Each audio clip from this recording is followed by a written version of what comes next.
Next, a hearing looking at the Biden administration's handling of the border. Witnesses include mothers of victims murdered by undocumented immigrants. Panelists discuss prioritizing the deportation of violent undocumented immigrants and the methods used by the Immigration and Customs Enforcement Agency. The Senate Judiciary Subcommittee on Border Security and Immigration held the hearing.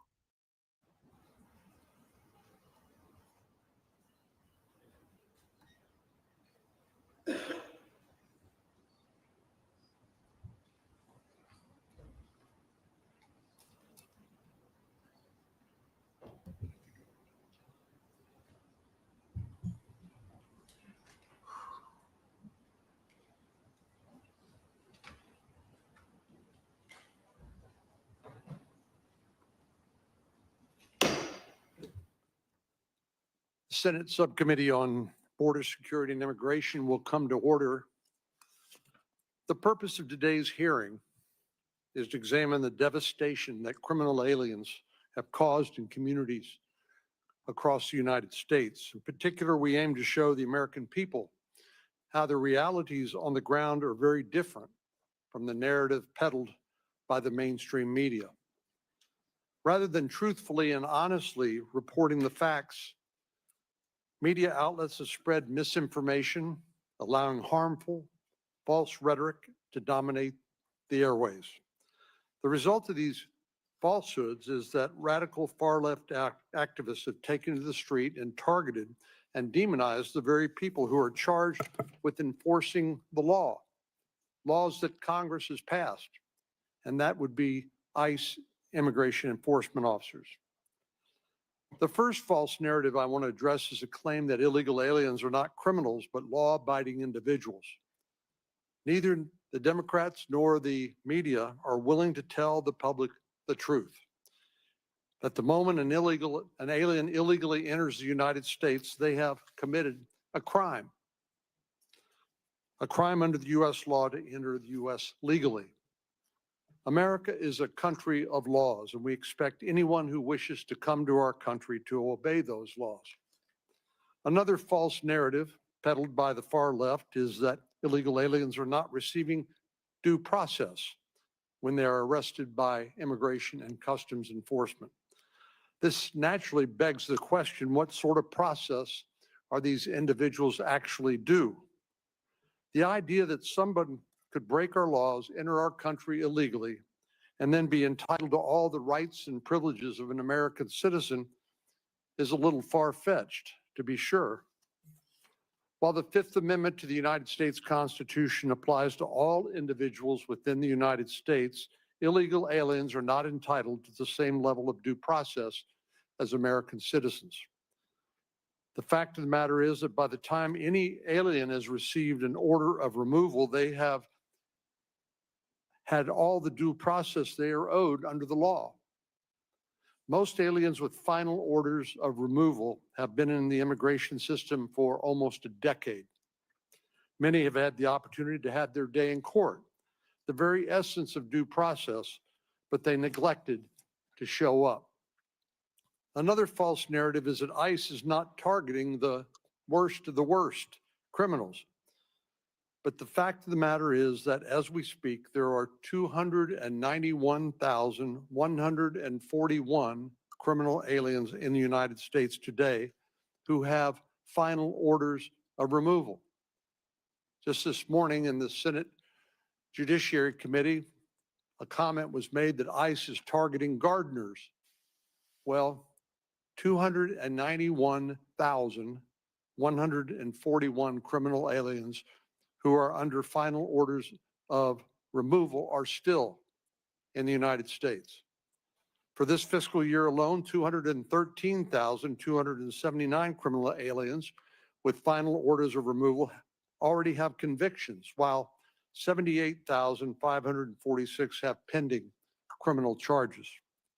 Even more disturbing is the fact that 282,194 of these criminal aliens are still roaming free and not in ICE custody yet. There are many criminal aliens in the United States continuing to commit heinous crimes, even to this day. Some of these criminals are part of transnational criminal networks and organized gangs.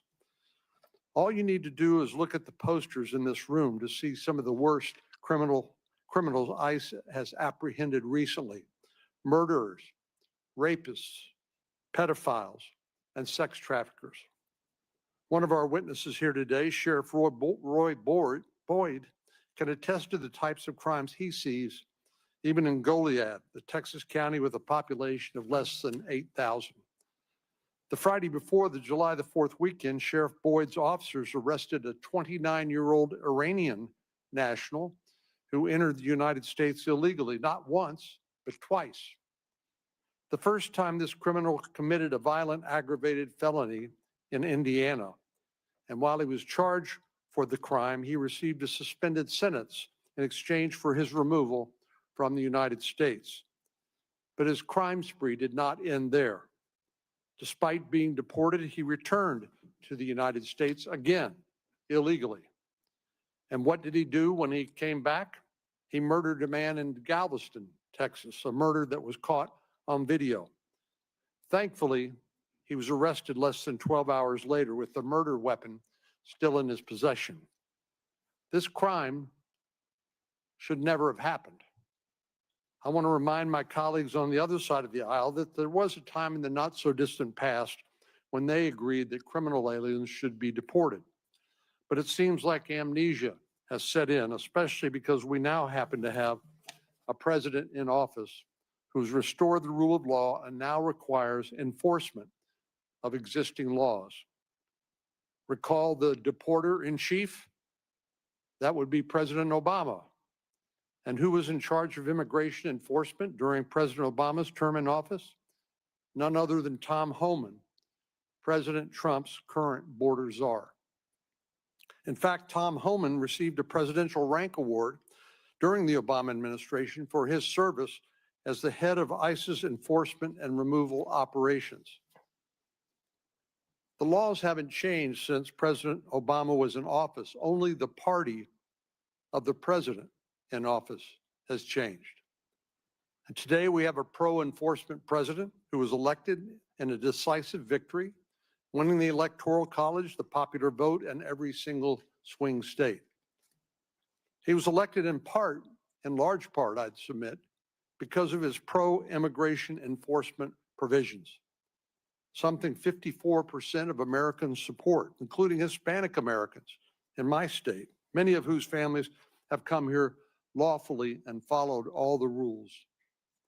American voters know full well that deterrence is an important part of immigration enforcement and preventing the flow of criminal aliens into the United States, which means swift apprehension, detention, and deportation. And that works. The Congress just recently passed what's been called the One Big Beautiful Bill that includes billions of additional dollars for ICE detention facilities and for more personnel to make sure that our laws on the books that Congress passed and were signed into law are actually enforced. The state of Florida has stepped up to the plate recently, helping the administration to open a detention facility that's come to be known as Alligator Alcatraz. I'm hopeful that other states will step up to help in similar ways. If we could find a way to make something like this work in Texas, I would strongly support it. And I'd encourage our governor as well as Secretary Noem to explore the possibility of locating future detention facilities in Texas.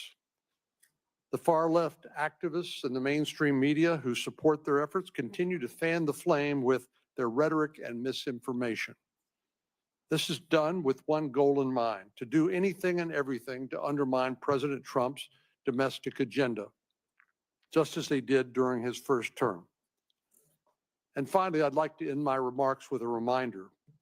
We're here today to remind the public of the real tragedy of President Biden's open border policies, the hundreds of victims of criminal illegal aliens, crimes that could have been avoided if the laws on the books had simply been enforced.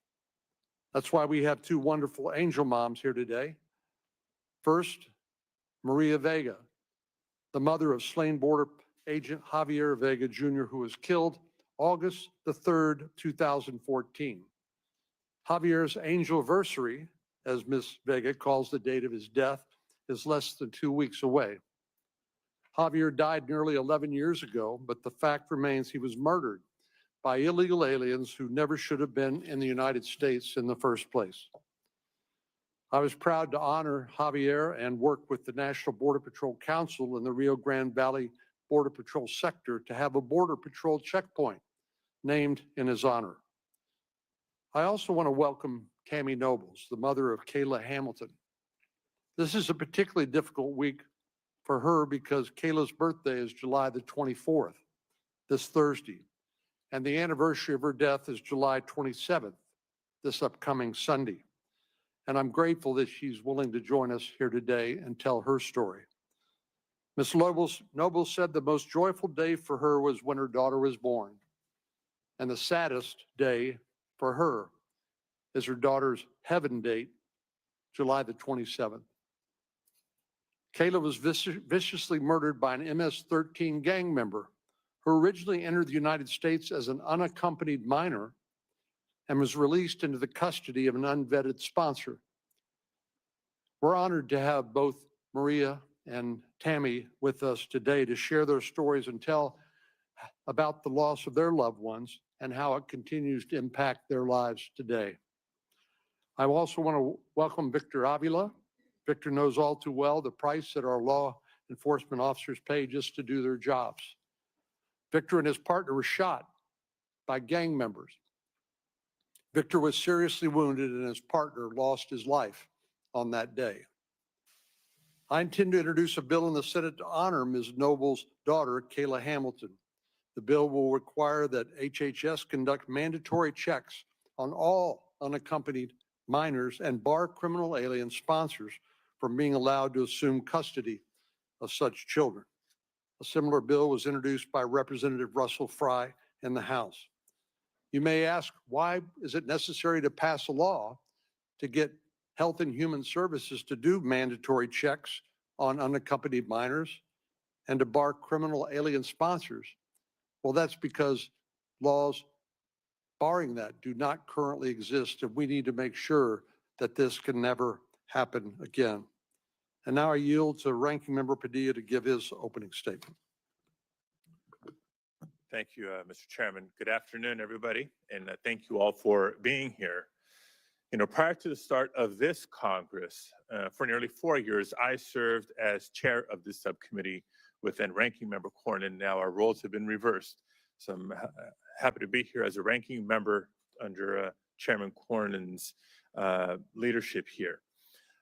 For 4 years, though, when I was chair, we held hearings examining everything from immigrants serving in the military and in our healthcare system to America's Refugees Admissions Program and the need to better resource our overwhelmed immigration courts. So today, 6 months after President Biden has left office, we hear Republicans continue to talk about how Donald Trump has solved our border crisis. But you won't be surprised to learn that they're also focusing on, guess what? The Biden border betrayal, that's what they call it. And I suspect that years down the road, they'll continue to point the finger at President Biden. But here's what Republicans won't be saying. That if Donald Trump and Republicans were truly focused on just targeting violent criminals, Democrats would have no objections. I know I've been saying it. If that's really what was going on, there would be no discussion, there would be no debate, there would be no disagreement. You also won't hear Republicans share the data, the fact that a large number of undocumented immigrants in the United States actually entered the United States lawfully. Hit the like Now, button, share only button. currently undocumented because they overstayed their visa. Hit the like, or share, and subscribe maybe button. Like, share, and subscribe button. We have this content every day. This is the Senate hearing on border control. Hit the like, share, and subscribe button. Sure Heading Claim. That's the name, HQ. Hit the like, share, and subscribe button. Thank you. entered the country following the rules of the temporary protected status programs outlined by prior administrations. but protections that have been removed, turning a legal immigrant into an undocumented immigrant. You won't hear them share those facts. 6 months into Donald Trump's second term as president, it is increasingly clear who the administration is going after. Just look at how they're doing it. They're raiding workplaces and staking out court hearings. They're going after farmers and farm workers, students and families and business owners, many of whom, other than being undocumented, do not have any violent criminal record, and men who have been living here, contributing to the success of their communities and the country for years and years, if not decades. So none of what we're seeing happening around the country, or very little, is actually targeting criminals. And I'm not asking you to take my word for it. It shouldn't be hard, but it is hard for some to take my word for it. Let's look at the administration's own data. Less than 10% of immigrants who ICE has taken into custody have serious criminal convictions. Less than 10%. Again, don't just take my word for it. This is administration's data. In fact, compared to the first Trump administration, these Donald Trump and Stephen Miller quotas have led to a 500% increase in the number of arrests of non-citizens without criminal records. And as a federal judge ruled less than 2 weeks ago, there is, quote, a mountain of evidence, end quote, showing federal agents are illegally profiling and arresting people based on their race, accents, or work. I wish they would just stop fighting and get the criminal element out of here. Get the criminal element out of here. Leave the regular people who could be possibly citizens alone. Deal with the criminal element. They just won't do it. Stop blaming everybody else. Stop blaming each other and work for the American people. This is what I don't like about Congress. They don't never work for regular people. So no, let's not pretend that this is only about cracking down on violent criminals. This is increasingly about sending armored vehicles and agents and tactical gear into communities to intimidate and sow fear, not to protect.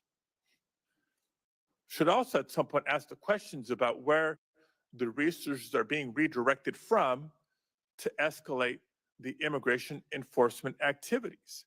Because the fact of the matter is, whether they're being diverted elsewhere within the Department of Homeland Security, from the Department of Defense, the Department of Justice, they're being taken away from other critical missions that are critical to our nation's security.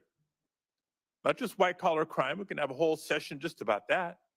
How about fentanyl task forces that are now being under-resourced because of these ill-conceived strategies? Now, all this is not just morally wrong. It's also bad for our economy. The people being targeted are often the people who are harvesting our fruit and vegetables, who work in meatpacking plants or in the service industry. The very same group of people who just a few years ago, at the outset of the COVID pandemic, Donald Trump declared essential. And the fact of the matter is, Donald Trump has simply gone too far, and the public is starting to turn against him. A Gallup poll published on July 11th, just a couple of weeks ago, showed a dramatic swing in public opinion, in public awareness and understanding is how it should read. In just the last year, the percent of Americans who think immigration is, quote, a good thing for the country has jumped 15 points to a record high 79%. Well, it is true. They are rejecting this radical administration. People are rejecting it because we wouldn't have had the blue wave like we did if they're not rejecting it. This president doesn't self-reflect, nor does this administration. They're going to keep going on and on and on, and they're going to continue to lose because the American people have already said they do not want you to do it this way. But they keep doing it this way.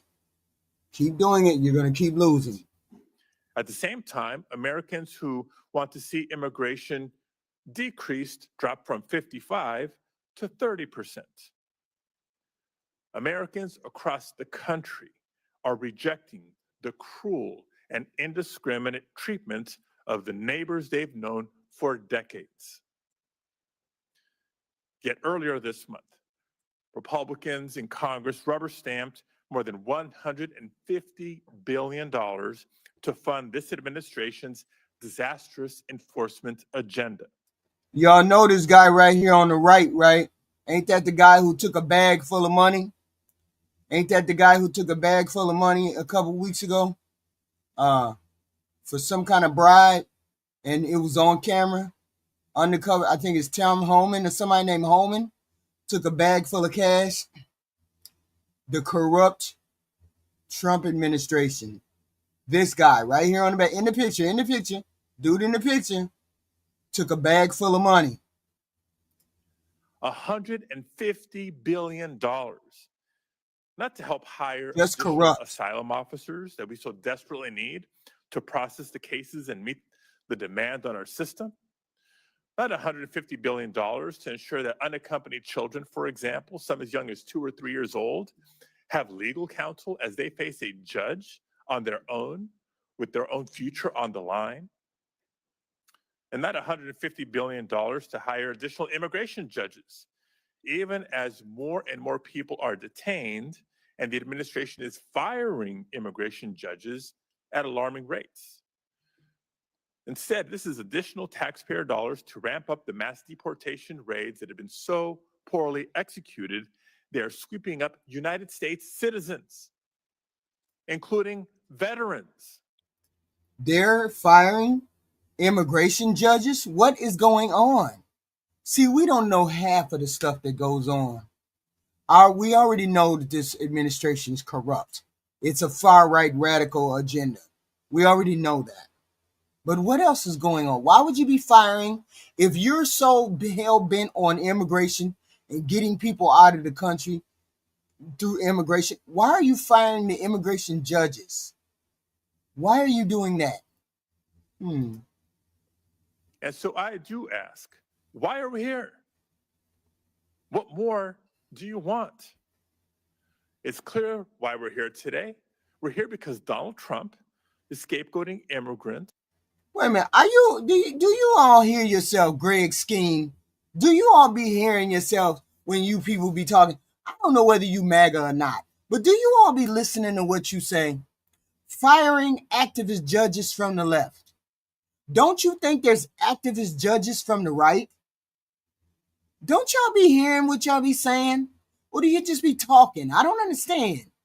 You think all of the bad things that happen in this country come from the left? You think there's not bad judges? Man, y'all drink the Kool-Aid too much. If you think all of the bad judges come from the left, that's wild. I mean, you can't be that dumb. It's always been his outlet. It's long been his way to distract from a... This is the far-right radical administration. So this administration is corrupt. We all know it's corrupt. The guy right here on camera, this guy right here got caught on camera accepting a big bag of money in front of, I don't know whether it was FBI or CIA. He got caught getting a bag of money to bribe, I guess, maybe Donald Trump. I don't know. But he got a bag full of money. And J.D. Vance tried to explain it away. This administration is far-right radical, and the far-right radical is getting rejected. Yeah, he didn't close the borders. You didn't close the borders. That's what they telling y'all. They didn't even close the borders. Massively unpopular agenda, like making the largest cuts to Medicaid in history. Yeah, you need to skedaddle, Shannon. You need to skedaddle. Cause y'all like witches. Y'all allergic to the truth. throw some garlic water on y'all MAGA people. in order to pay for tax cuts for the rich and to make ICE's budget larger than the budget of the FBI, the ATF, the DEA, the U.S. Marshal Service, and the Bureau of Prisons combined. This is their break glass in case of emergency option when public sentiment turns against them and their agenda. Yes, this is exactly it. When public sentiment turns against their agenda, the public sentiment is turning against this radical right agenda. That's why you had the blue wave. That's why there's going to be a blue wave in 2026. It is what it is. The majority of people do not want what is happening. Hasn't been only about targeting violent criminals, and it's certainly not about fixing or modernizing our immigration system. So Democrats are glad to be here today to help set the record straight. My message to the Trump administration is this: the numbers don't back you up. You know how I know y'all goofy? Look at Rod Kaufman. Rod Kaufman is in the chat talking about Soros. And Soros is 30 years older than me. And he's talking about somebody named Soros. Has nothing to do with today's politics at all. So this is how I know y'all goofy. The heartbreaking stories we hear on a daily basis do not back you up, and the American public doesn't back you up. So I urge this subcommittee and the committee as a whole to please, let's get back to the real work. No, Gibson, you all are protecting your pedo. You all are protecting your pedophile. It got nothing to do with the Democrats. Don't try to turn it on us. Your president is PDF file. Of reforming our immigration system. And with that, Mr. Chair, if I can introduce the minority witnesses.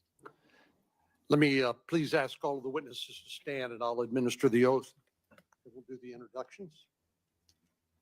Sure they do. Sure Soros and them, they do it. Why is it that Nick Fuentes is having a conniption fit over there, talking about all these people, all these Jewish people, Israeli people are getting in charge of the media, of TikTok?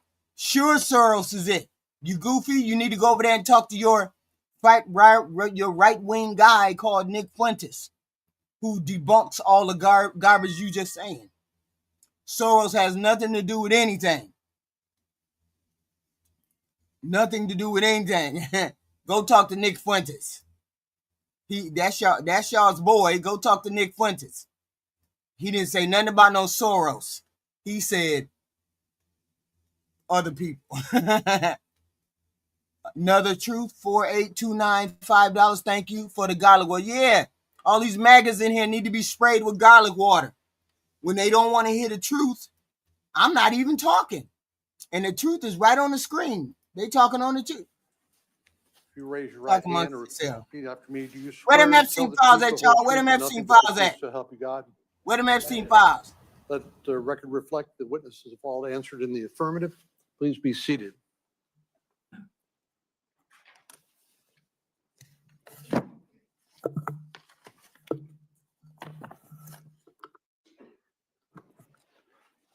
I'll introduce the majority witnesses, and then I'll turn it over to Senator Padilla.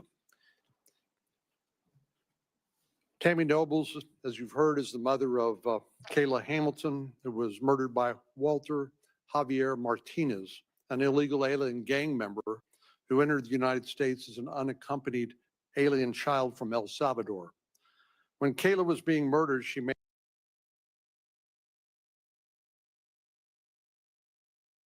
That's amazing, right, Doom Shop?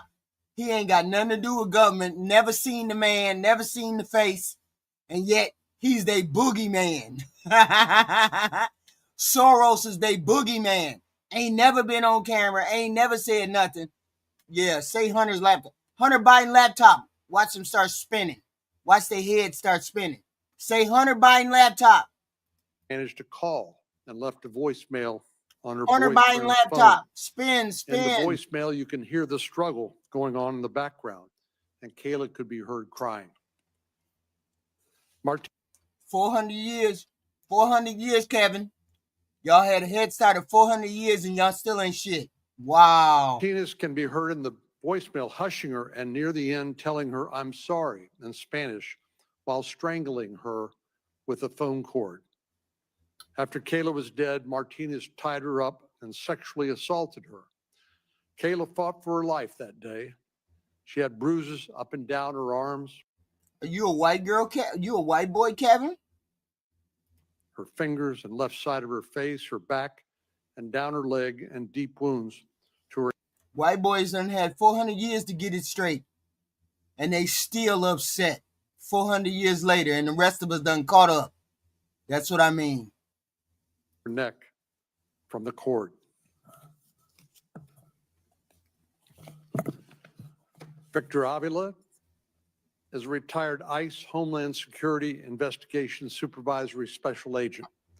As an HSI Special Agent, Victor served on the board. The minute I say white, he finna crash out. I said white boy, and he crashing out. And are you serious? As an accredited diplomat to Mexico, Spain, and Portugal. He advised those governments on complex and wide-ranging criminal investigations, Field, I feel you. Field, I feel you. including narcotics trafficking, arms trafficking, human trafficking, financial violations, commercial fraud, and counterterrorism. While he was on official assignment to Mexico, Victor suffered multiple gunshot wounds and survived a violent ambush by the Mexican Los Zetas cartel, where Special Agent Jaime Zapata tragically lost his life in the line of duty. Maria Vega is the mother of former U.S. Marine and Border Patrol Agent Javier Vega Jr. On Sunday, August the 3rd, 2014, Javier Vega was out with his family when two criminal illegal aliens ambushed him and tried to steal Javier's truck. You see how they pull people out and try to parade their pain in front of everybody. Instead of just doing their job, they just pull their people's pain out in front of everybody to show them X, Y, and Z. This is called to invoke feelings. Y'all hit the like, share, and subscribe button, please, and thank you. Hit the like, share, and subscribe. They pull these people out just to show us their pain. I don't want to see these people pain. I want you to do your job. I want you all to do your job. That's all. Just do your job. The two aliens jumped out of the stolen vehicle they were driving and without hesitation or warning began shooting at Javier and his family. The illegal aliens shot Javier in the back and his father in the chest in front of his minor children.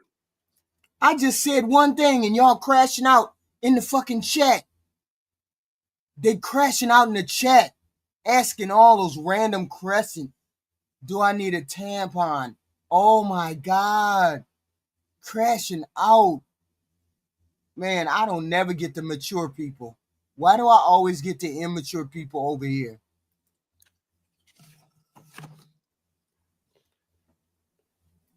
Andrew R. Arthur is a resident fellow in law and policy at the Center for Immigration Studies in Washington, D.C. Arthur previously served as staff director for the United States House of Representatives Committee on Oversight and Government Reform, the National Security Subcommittee from January 2015 to September 2016, and was counsel for the United States House of Representatives Committee on the Judiciary in Washington, D.C. from July 2001 to November 2006. Sheriff Roy Boyd is the sheriff of Goliad County, Texas. Goliad is a rural South Texas county with a population of around 1,000, situated about halfway between Houston and Laredo along U.S. Highway 59. Sheriff Boyd has been a police officer for 31 years and retired from the Victoria Police Department and the Victoria County Sheriff's Office prior to becoming sheriff of Goliad County. Sheriff Boyd has also worked as one of the leads on Texas's Operation Lone Star. Senator Padilla. Thank you, Mr. Chairman. Before introducing the minority witnesses, I do want to take a moment to Don't attribute nothing to the host. Nothing to the host. Y'all crash out. Y'all do you in the chat. Don't put me in the middle. None of your garbage. I don't know nothing about that. Yeah, y'all crashing out. Do that amongst yourselves. Heathen Queen ain't got nothing to do with no tampon. That's one of you low-level IQ troglodytes who mentioned that.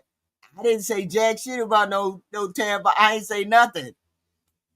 Heathen Queen ain't got nothing to do with that chat talking that 2-point crazy. Y'all adult enough or goofy enough to handle yourself. There's babies in the chat, abortion in the chat. Y'all can't even have no regular conversation. No regular conversation. I asked him, was he a white boy? How does that make me a racist when I called him, asked him if he was a white boy? Y'all dumb. And that whole conversation, I'm not getting into a conversation with people who get triggered over the word white. Are you a white boy? Are you a black boy? That makes me racist? That's just dumb. So I don't have a conversation with people who ask those who make those kind of assumptions. Y'all have a good conversation in the chat. Just rock out. Just don't crash out. express my sympathies with Mrs. I said this country been formed 400 plus years, and this country was made. This country was made for white males. You, as a white male, have had 400 years to be at the top of line, successful, at the top of the line, the best, at the top of the line over everybody. And you out here crashing out over immigrants taking your job. That's wild to me. That's wild. Yeah, but it's the truth, ain't it? Ivan the Barb. But it's the truth, ain't it? Vega and Ms. Nobles for your loss. And on behalf of all my Democratic colleagues, I also reiterate that we denounce violence, particularly violence against law enforcement. So I just want to make sure. Yeah, but this country was still made for white folks, white male, 21, voting, property, still. Either way it go, the advantage was yours to lose. We are clear where we stand on this side of the aisle. First, I'd like to introduce Alejandro That don't make me no racist. Y'all goofy. Barranco. Alejandro is a Marine veteran from Orange, California, an older brother to 2 active duty Marines and son to Narciso Barranco. Alejandro's father, Narciso, is an immigrant from Mexico who has lived in the United States for more than 30 years and has never committed a crime in the United States. Today, Alejandro will testify about the violent and outrageous treatment his father experienced at the hands of Border Patrol agents and the betrayal that he feels as a veteran who proudly served his country. Thank you for being here. Next, I'd like to introduce Deborah Fleischhaker. Ms. Fleischhaker has served in several career and political roles at the Department of Homeland Security, as well as ICE, including as ICE's acting chief of staff. Ms. Fleischhaker has also served as ICE's Assistant Director for Regulatory Affairs and Policy and as DHS's Executive Secretary and acting DHS Chief Privacy and Chief FOIA Officer. Ms. Fleischhaker will lean on her extensive experience and understanding of both DHS and ICE operations in her testimony today. Thank you. Nobody thinks there should be people in the bathroom dressed as women. Nobody thinks that should be happening. But we shouldn't also demonize people that are transgender or gay. We shouldn't demonize those people either. There should be a thorough discussion about what, when, and how, not making them seem like they're freaks. That's the difference. We don't think of them as freaks. Enough said about people in the bathroom. The whole point is nobody's talking about that. We have bigger fish to fry on this planet than people worrying about people in the bathroom with dresses and not dresses. That's the problem. You people, This is the radical right wing guys talking about people in the bathroom. Nobody's talking about people in the bathroom except this right wing agenda, that radical agenda that they're trying to push. Exclusion of people all over this country because they're different. Exclusion of people. We're not trying to exclude people. We have bigger fish to fry than people in the bathroom. We have bigger fish to fry. I don't understand why you guys don't get that. Men in sports don't mean nothing neither. We have bigger fish to fry. And finally, I'd like to introduce retired police. Ain't none of them seen no transgender bathroom. They just lost. This is that right-wing extreme agenda that I was talking about. They want to exclude people, make people feel inferior, make people feel less than. That's the right people who are saying these things, trying to exclude other people. That's the right-wing radical agenda. Commander. Oh, I'm sure we're going to get ready, Kevin. It's going to be all kind of investigations and people going to prison. I know that for sure. Dr. Giovanni Velis. Dr. Velis served with the Minneapolis Police Department for over 30 years before retiring in 2023. As an officer, he worked with the Drug Enforcement Agency and the Federal Bureau of Investigation task forces, as well as the Minneapolis Police Department's organized crime unit. After immigrating from Ecuador and growing up in New York City, Dr. Velis was the first immigrant to serve as a police lieutenant and commander in the Minneapolis Police Department. He will testify about the importance of building bridges between law enforcement and immigrant communities from his professional and academic perspectives. Thank you to all of the witnesses for being here today. Y'all do know that this radical right agenda from the president is being rejected. Y'all do know that, right? Y'all do know that, right? That the agenda is being rejected, right? I mean, that's why you had a blue wave, just a blue wave that just happened. That's why you had the 15,000, almost 15,000 people walking in the No Kings protest. This Tuesday is a test with Afton Ben. You have the Afton Ben. You do know people are rejecting this radical right agenda, right? You do know that people don't care about people in the bathroom, care about men wearing dresses. You know they don't care about that. They care about the farmers getting destroyed, right? You do know they care about the farmers that have been destroyed. The 40,000 that's going to Argentina. You do know they care about that more than people in the bathroom, right? This is the far right agenda that they're trying to push, y'all. We gotta resist this far right agenda. Thank you, Mr. It's Chair. the radical right agenda. We gotta push, we gotta go against I it. know we're anticipating the attendance of Chairman Grassley here momentarily, but in the meantime, we'll hear opening statements from the witnesses. And Mr. Avila, can we start with you? And if you'll please keep your statement to 5 minutes, and then we'll get through everybody, and then we can come back and ask some questions, have more of a discussion. Good afternoon, Chairman. Thank you so much for the invitation to be here today. Good afternoon, Senator Padilla. Good afternoon to the panel members. My name is Victor Avila. I'm a retired ICE Homeland Security Investigations Supervisory Special Agent. HSI is responsible for investigating crimes involving immigration, trade, customs, and border security that threaten the security of the American homeland. While serving with HSI, I personally led criminal investigations of human traffickers, drug smugglers, and violent criminals, many of whom were criminal illegal aliens. During my tenure as a federal officer, I served under 3 different administrations. And as an HSI special agent, I served on the border, born and raised in El Paso, Texas. And also, like you mentioned, an accredited diplomat in Mexico, Spain, and Portugal. I advise these governments on complex and wide-ranging criminal investigations, including narcotics trafficking, armed trafficking, human trafficking, financial violations, commercial fraud. Because we can, Davy Trump. Why don't you go to your page and talk about bullshit? Why don't you go do that, dumb white boy? Why don't you go do that, dumb white boy? You toaster. Don't you know what page you're on? You toaster. And counterterrorism. You mentioned this, Senator, while on official assignment in Mexico.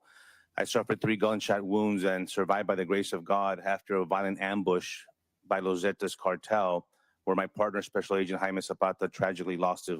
No, I am not racist in the least, but I'm going to match the white boy energy when he come over here talking crazy. He's a toaster, which means he's less than nothing. He sits in a room and nobody pays attention to it until they need to. He's a toaster. His life in the line of duty. I have witnessed what a human being is capable to do to another, especially a child. As a subject matter expert in human trafficking investigations and victims identification, I tragically have seen things that I will not ever be able to take away from my head. I describe it as pure evil. Drug trafficking, human trafficking. Y'all could hear me laughing, but I'm on mute. Human smuggling are just a few crimes that illegal aliens are involved with. I have experienced the violence and the imminent threat that we face from not just the illegal aliens, many of who are associated with Mexican cartels. What is happening today with our ICE officers and agents is unprecedented. The doxing of our men and women of ICE and accusing them of kidnapping when it's a lawful arrest or disappearing people simply must stop. They are upholding their oath and performing the scope of their duties. Vilifying officers because some people disagree with the enforcement of the law or because it contradicts their ideology is just not acceptable. Thousands of police officers arrest people every single day, and that officer is not singled out for doing their job. Why, then, are ICE officers being targeted? This, I believe, is a politically driven issue. How do we get here? The Biden administration opened the border utilizing illegal policy like the CBP One app and exploiting our asylum criteria and parole systems. The Biden administration was very successful in limiting the budget for ICE. They were successful at bringing the morale down in law enforcement, especially Border Patrol. They were successful in having them lose their identity, stripped of their authority, tie their hands behind their backs to not do their jobs. The interior enforcement that you're seeing right now was almost non-existent, especially worksite enforcement. They were silenced by the media. The priority of ICE is the removal of criminal illegal aliens, those with existing criminal histories in the U.S. or their home country. However, there are illegals in the U.S. that were not properly vetted by the Biden administration, and although no criminal history is registered in our databases, many are affiliated with a gang or cartel activity. Those caught as a collateral will also be processed for removal as well. Illegal aliens detected and arrested by ICE are receiving due process. It's important to note that not all illegal aliens face the same removal proceedings. It depends how the illegal entered the U.S., where they entered, the country of origin, many different factors. Some illegals are subject to mandatory detention while others can be removed immediately like visa overstays. The illegals with final removal orders and their due process through an immigration court subject them to arrest and removal immediately. And just to be clear, ICE officers and HSI special agents do not require a warrant to conduct an arrest. 90+% of the arrests that I conducted in my career were warrantless. It is important for Congress to engage with other countries for the removal process and establish memorandums of understandings, especially in Mexico and Central America. Do y'all believe? Do you honestly believe that we woke? That most of us woke? See, that's the problem. Y'all don't even know what woke meant. White folks trying to take over stuff that they had no business fooling with. That woke ain't got nothing to do with anything y'all talking about. Y'all made that crap up. We Black Americans know what woke meant, but y'all co-opted that phrase for some garbage. Woke in the Black community don't mean the woke garbage that y'all talking about. Y'all talking about something completely different. When we say woke, we mean something else. Y'all co-opted the word woke from our culture and decided y'all knew what it meant, but you didn't know what it meant, and you're using it wrong. And you're using it wrong. I think Congress has a vital role to better support the mission of U.S. Customs and Border Protection, CBP, ICE, and the role that they play every single day safeguarding our border. We have many, many things to talk about that the big, beautiful bill you'll see a big difference coming very, very soon to augment their capacity. Thank you so much for your time. I look forward to your questions. Mr. Arthur? Thank you. Chairman Cornyn, Ranking Member Padilla, and members of the subcommittee, thank you for inviting me today to discuss this salient topic. There's been a great deal of contention of late over ICE arrests of aliens in the interior. With 33 years of immigration experience as a prosecutor, congressional staffer, and immigration judge, I hope to put those arrests into context.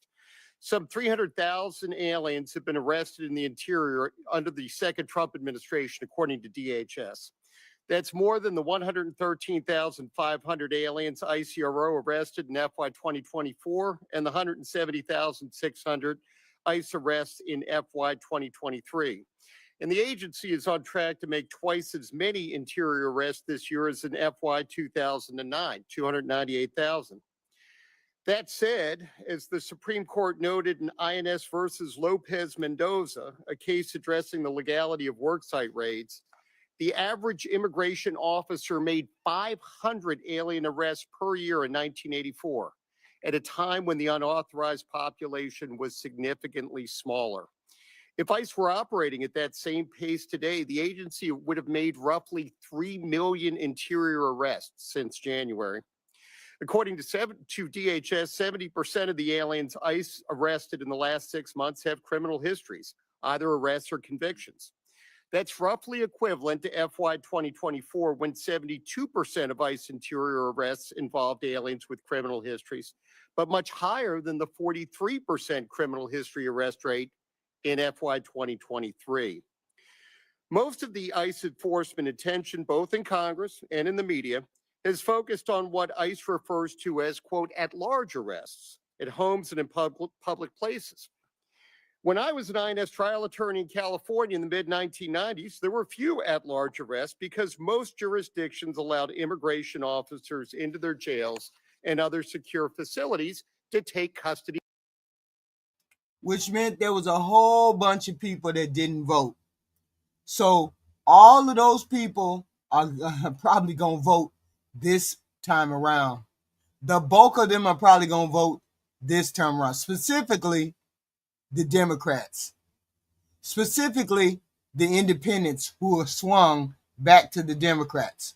It's going to be ugly. It's going to be ugly for the Republicans here on out because everybody is rejecting this radical right agenda. Nobody's voting for J.D. Vance, Kevin. Nobody's voting for that dude who wears makeup. No men are voting for that man who wears makeup. Criminal aliens. As the New York City Criminal Justice Coordinator told the House Judiciary Committee at a hearing on... You're crazy. You crazy if you think the Democrats got a way to shove Donald Trump down a hole. You think they not gonna vote?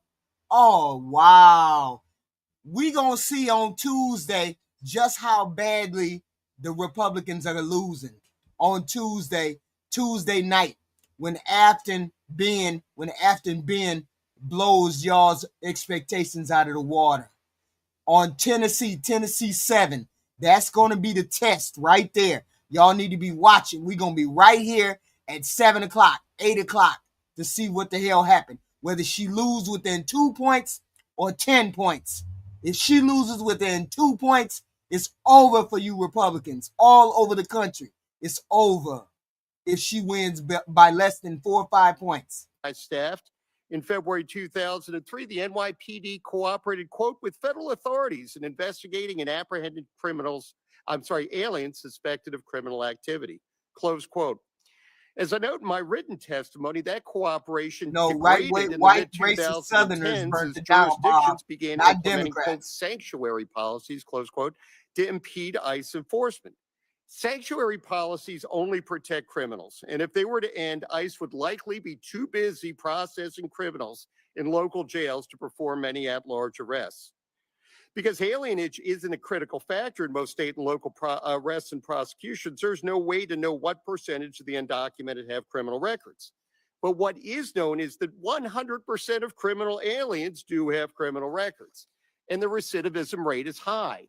A 2000 We will take Kamala's Indian ass over Trump any day.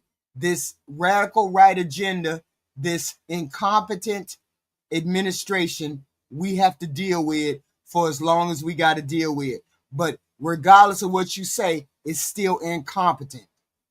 It's still, and I'm going to be surprised when the president is not around anymore. The rest of y'all going to go to prison. The rest of them is going to prison. 11 GAO study found that criminal aliens had, on average, 7 separate arrests apiece. As most of those criminal aliens live in and prey on immigrant communities, other immigrants are the ones harmed the most. Sanctuary policies also force ICE agents into the community to arrest criminal targets, where the threat of violent resistance is higher and where they often encounter other aliens here unlawfully, likely the key reason why the percentage of ICE arrests involving aliens with criminal histories isn't higher. Note also that all aliens, including criminals, are entitled to constitutional protections throughout the removal process. All aliens are eligible for constitutional protection.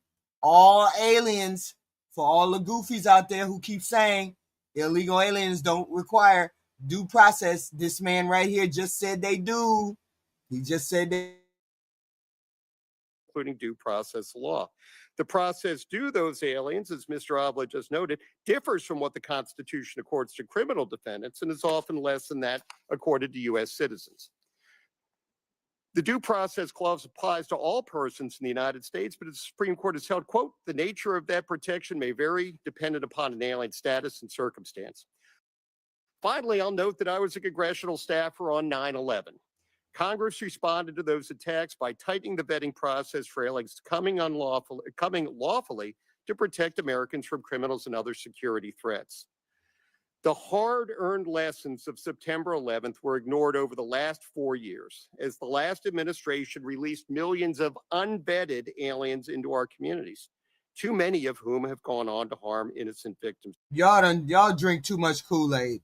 All of y'all drink too much Kool-Aid. Not one pushback for this president. Not one pushback for this corrupt president. It's all a pushback for the Democrats. No pushback for the president. Y'all don't stand for nothing. You Republicans don't stand for nothing. No pushback whatsoever for this president. Whatsoever. Y'all stand on nothing. Here. We have the most generous legal immigration system in the world, but American voters will only continue to support those policies if they are safe from criminal threats and know the laws will be enforced. That's likely why You hate y'all stand for nothing. You hate everything. You allow this president to run over everything. You allow this president to put everything first before America first.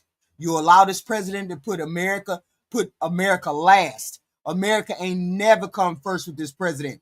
He gave Argentina money over giving people in his own country food stamps. He gave money to Israel over his own people getting health care.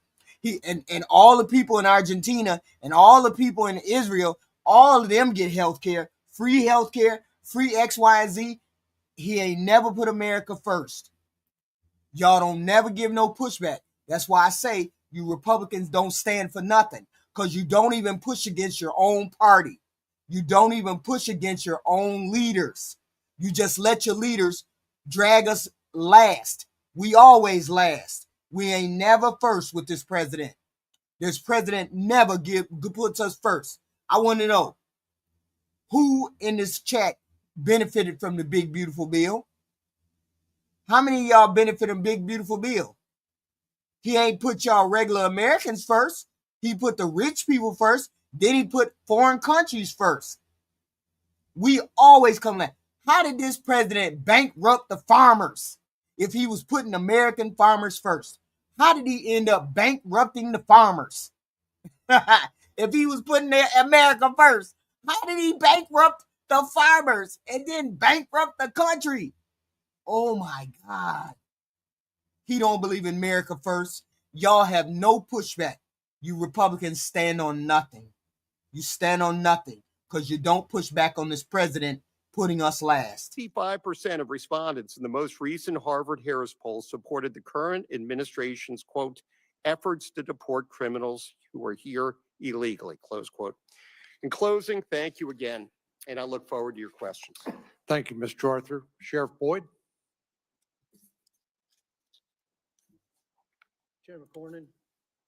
Chairman Cornyn and members of the Senate committee, thank you for having me here today. As you've stated, I'm the sheriff of Goliad County. It's amazing. It's amazing. I can be, you know what? I can be the dumbest person on the planet, but he still don't give a shit about you. Don't give a shit about you. If you don't make over a couple $1 million, he still don't give a shit about you. And he still don't put America first. I can be the dumbest person in the world, but you can't defend what this president has done and where he has put you all. He ain't put you all nowhere on the priority list. You don't even register for him. Sure, I'm an EBT queen. Sure, I do. I take EBT queen. I got 20 babies around here. I got 20 kids up in this house. I'm getting all this food stamp. But I still tell you what, he still don't do nothing for y'all. He still don't do nothing for y'all. In the big, beautiful bill, he still ain't did nothing for y'all. I can be an EBT queen. I can be anything you want me to be. But you still don't matter to no Donald Trump because he don't give a damn about you. And he ain't did nothing for you. And you in here caping for the PDF file and his friend, and he still ain't did nothing for you. Still ain't did nothing for you. Texas, we're a small rural county sheriff's office, about halfway between Houston and Laredo on Highway 59. So they don't want to have no serious conversation. They don't want to have to explain why their president with this far-right agenda is tearing this country apart. They don't want to have that conversation. None of them want to have a conversation. They just want to call me names in the chat. That's all they want to do. But they don't have no pushback for this president who don't put America first. They don't have no say. They don't have nothing against. They don't have nothing to say to that. We ain't talking about Biden. We talking about your president who was friends with a PDF file. That's what we talking about. Your president who don't do nothing for you, who don't care nothing about you, who ain't did nothing for you. I still want to know. Put it in the chat. What this big, beautiful bill has done for you people between the salaries of $30,000 and $150,000. I still want to know. I still want to know what this president has done for you all. Seeing as how you cape for him every chance you get. You be out here twerking for him. You had your booty popping, your cheeks clapping. You be out there dancing for Donald Trump, and he don't do nothing for you. And then you don't push back on none of the bullshit that happens with this far-right agenda that they got. You don't push back on nothing. I just want to know, what has he done for y'all? What has he done for y'all to make y'all come and talk 2-point crazy to a person y'all don't even know? I just want to know what he done did for you. we're on a major corridor for legitimate and illegitimate products going to and from the border. I'll get straight to the point. The border Biden policy has had the most significant negative impact on the safety and security of our communities in South Texas in my 31 years of law enforcement. As an example, in Goliad County at the Sheriff's Office prior to 2021, the Goliad County Sheriff's Office averaged 77 arrests per year. Y'all do know, and y'all do know that saying something 4 or 5 times to a person like me don't mean you gonna hypnotize us, right?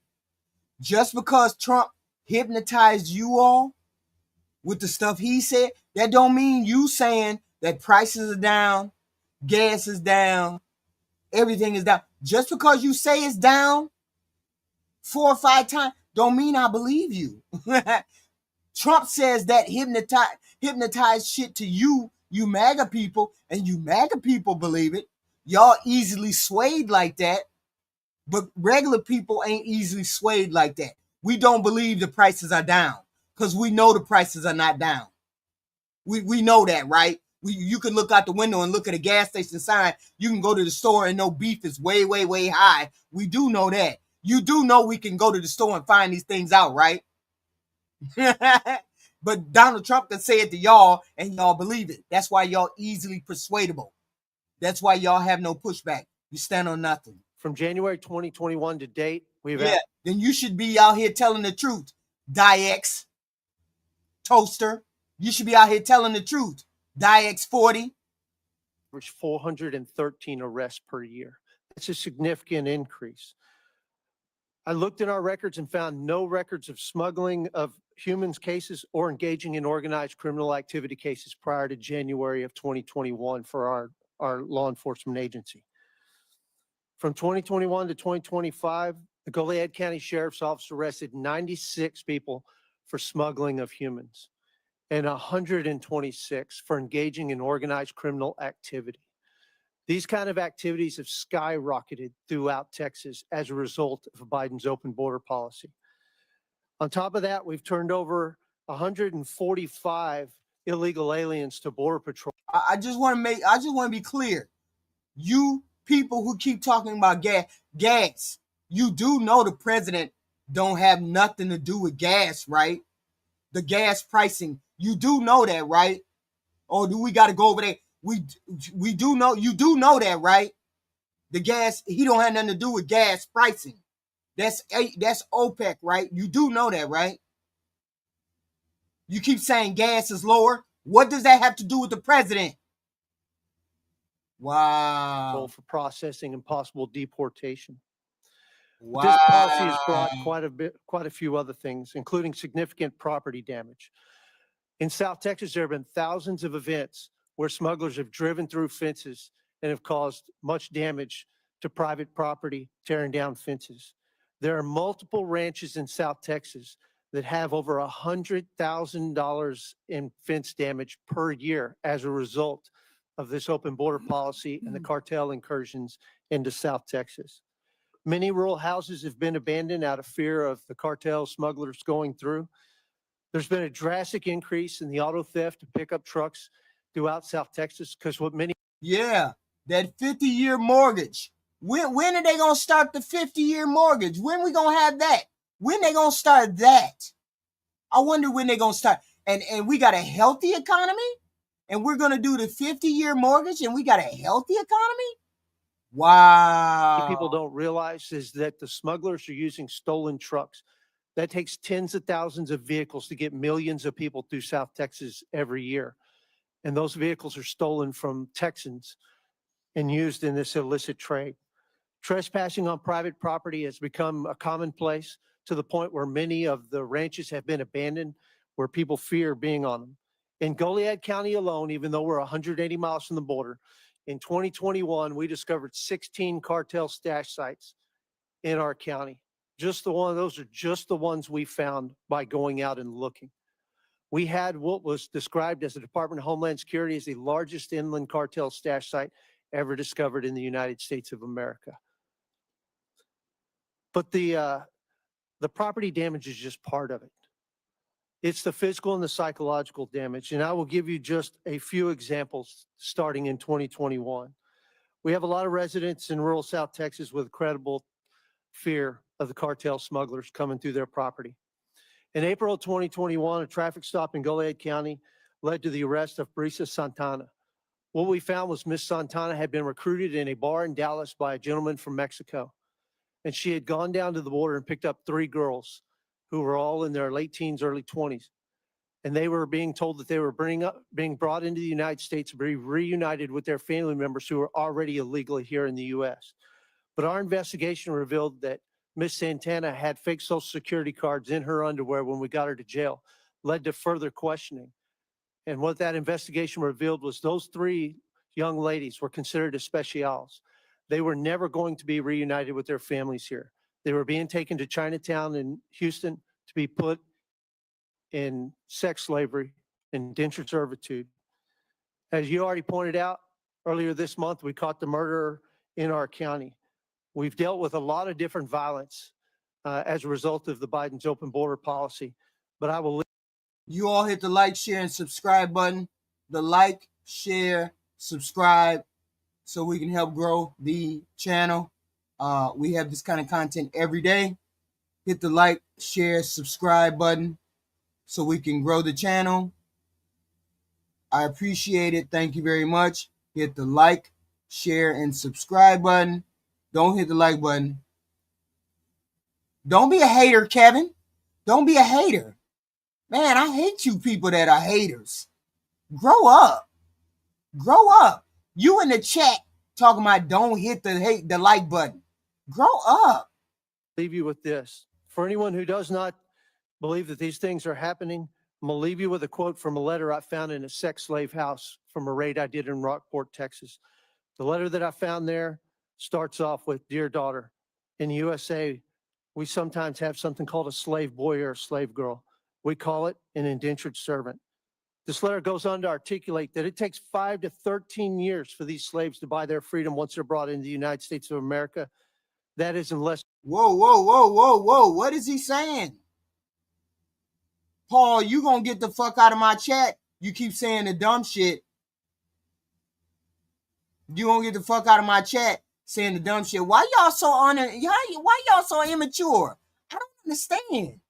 You can be on here learning how to type, but you don't know how to be civil to people. Just because people say what you don't like to hear, you in here hating. Man, I hate immature people.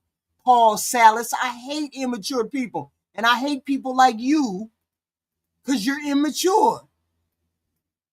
That's wild to me. You come in somebody's chat and say dumb shit just to be saying dumb shit. Matter of fact, get your ass the fuck up out of here. They're sold to a new master before their debt is paid off. Thank you for your time, your consideration, and I will yield for any questions you have.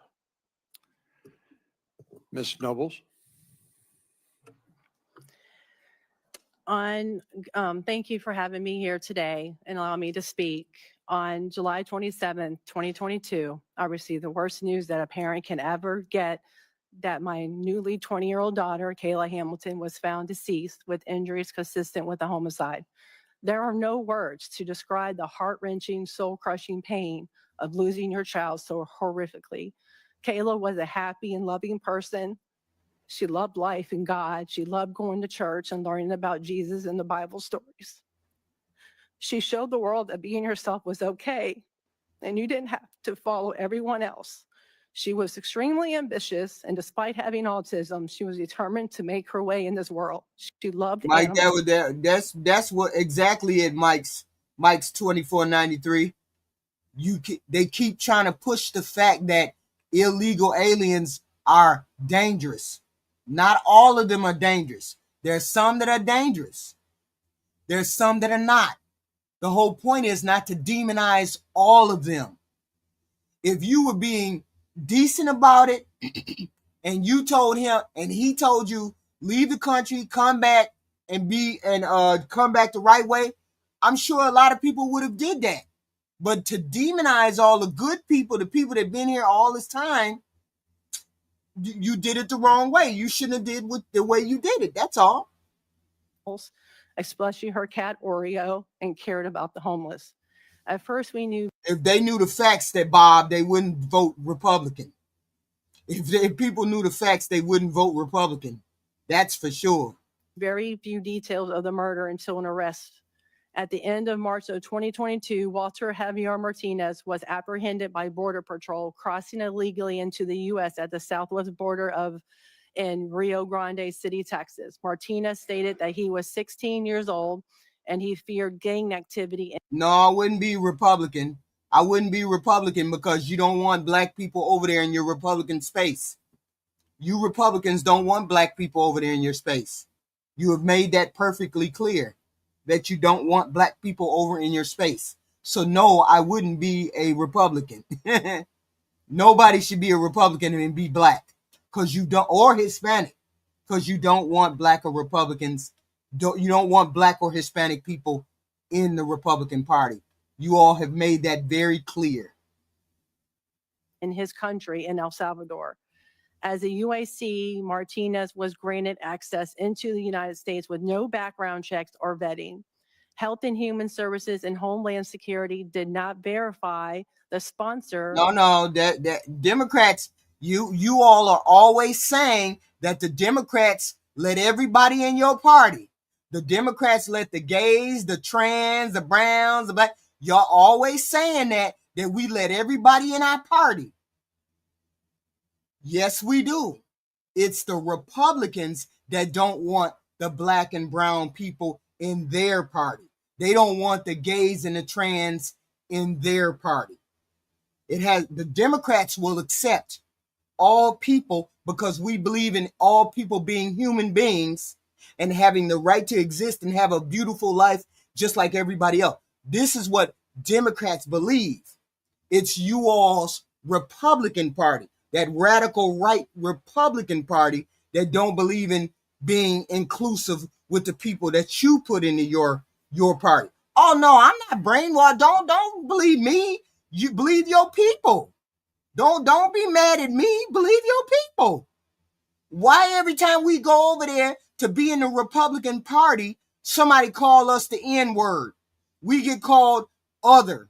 We could call, we don't want you over here. We get called, you get the Nick Fuentes saying that you don't want black people over there. You don't want black people in the country. We don't want brown people in the country. That comes from the Republican side.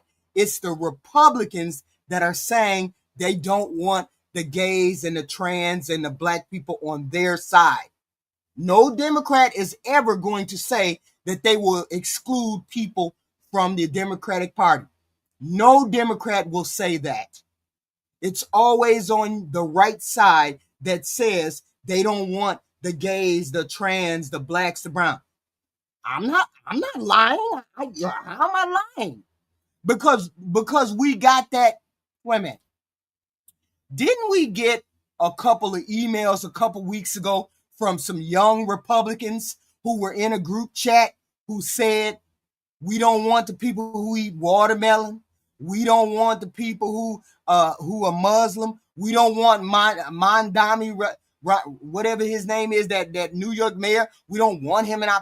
Y'all want radicals in your party? Isn't that the Republic? Isn't that the radical right who said those things? That wasn't the Democrats who said those things. That was the right that said those things. Wasn't it that Turning Point USA who Vivek Rashami went over there, and Vivek Rashami is running for mayor for governor, and he went to a Turning Point USA rally, and then they said, "Oh, you're not a Christian, so we don't want you over here. We don't want you over here." Isn't that a Turning Point USA place that he went to? Yes, you guys love those. You guys love those token black people who say everything that y'all want them to say. Y'all love them, but a regular, ordinary black person like me, oh yeah, you would never. Because people got attacked at the because Vivek Rashami got attacked at the Turning Point USA rally. These young Republicans had that racist email, chain of emails that they had released. Every day on the channel, you hear the president saying "other" and "alien" and "immigrant." You have every day you hear these people say this. People in the chat were saying "monkey" to me, calling me a monkey in the chat. So how is it that since you don't want us over there, us black people over there, why are you mad when I say what you want? Why are you mad when I say y'all don't want us over there? I don't understand. I'm wrong when you say you don't want us over there. But then you wonder why we all Democrats. I don't understand. I don't understand. You call us the N-word. We always bringing up the race. We always X, Y, and Z. Black, white, y'all, we don't want to live around y'all. Nick Fuentes to say we don't want black people in our party. We don't want to live around black people. And then you wonder why us black people are Democrats. I don't understand. Why you upset? I don't understand why you upset that we over here as Democrats. We don't want to be somewhere where we're not wanted. Y'all know those black people that are in the Republican Party? Those people are, how do I put it? I can't say the word because then they be flagging my video. Those are the Uncle Tom people. Those are the Uncle Tom people. And I'm ignorant now. They crashing out right now. When I tell them the truth, when I say the truth, they crashing out still. Wow. Somebody in the chat who understands what I'm saying, please explain it to all these maggots. Please explain to these MAGA people. Please explain it to them, because I can't explain it anymore. The racist chat, the racist emails, the racist people on TV, Vivek Ramaswamy's reception at TP USA, all of those things. That's wild. That's wild. No, this ain't a red flag channel. You can't flag this channel because I'm not saying anything that's wrong. I'm not saying anything that's racist. I'm not talking about anybody at all. I'm not calling anybody names. You can't red flag my channel. That's just dumb. That's just dumb, because it's all about race. Yes, it is. For you all. For you all. It's all about race. It's not me. For you. It's you all that is all about race. It's not about race for me. It's you all. And allowed Martinez to go live in Frederick, Maryland. There were behavior issues with him living with the sponsor, and he ended up staying with his half brother who lived in the same neighborhood, mobile home park. I can't with you, the ones of y'all that are ignorant. I just can't. I can't with you. You say the word white and we're racist. We say the word black but when y'all say the word black, y'all not racist. But when I say the word white, I'm racist. Wow. I can't with y'all. I don't even see where me telling you that you don't want black folk over in the Republican Party, in the MAGA Party, I don't see where that makes me racist or I'm a racist person. I'm confused about that. I don't understand. Somebody please explain it to these people, because I seem to not be able to do it. I don't understand. Park as Kayla. There were behavioral issues with Walter, so the half brother called the property manager of the mobile home park, which I thought was a legit company. We learned that an illegal immigrant who was a priest owned some of the mobile homes and allowed his cousin to rent a home to a 16-year-old gang member in the same mobile home as Kayla. Through the investigation of Kayla's murder, we found out that this priest and his cousin knew Walter Javier Martinez from El Salvador and knew he was running from a homicide. And they decided to put him in the same mobile home as Kayla. Kayla and her boyfriend and young family did not know Walter Javier Martinez, and they did not know their rental rights and didn't know they had a right to say no. They were all afraid to say no in fear of getting kicked out onto the streets. So they said nothing. Martinez was only living there for 5 days before he violently and brutally murdered my daughter. Walter Javier Martinez broke into Kayla's room while she was sleeping that morning.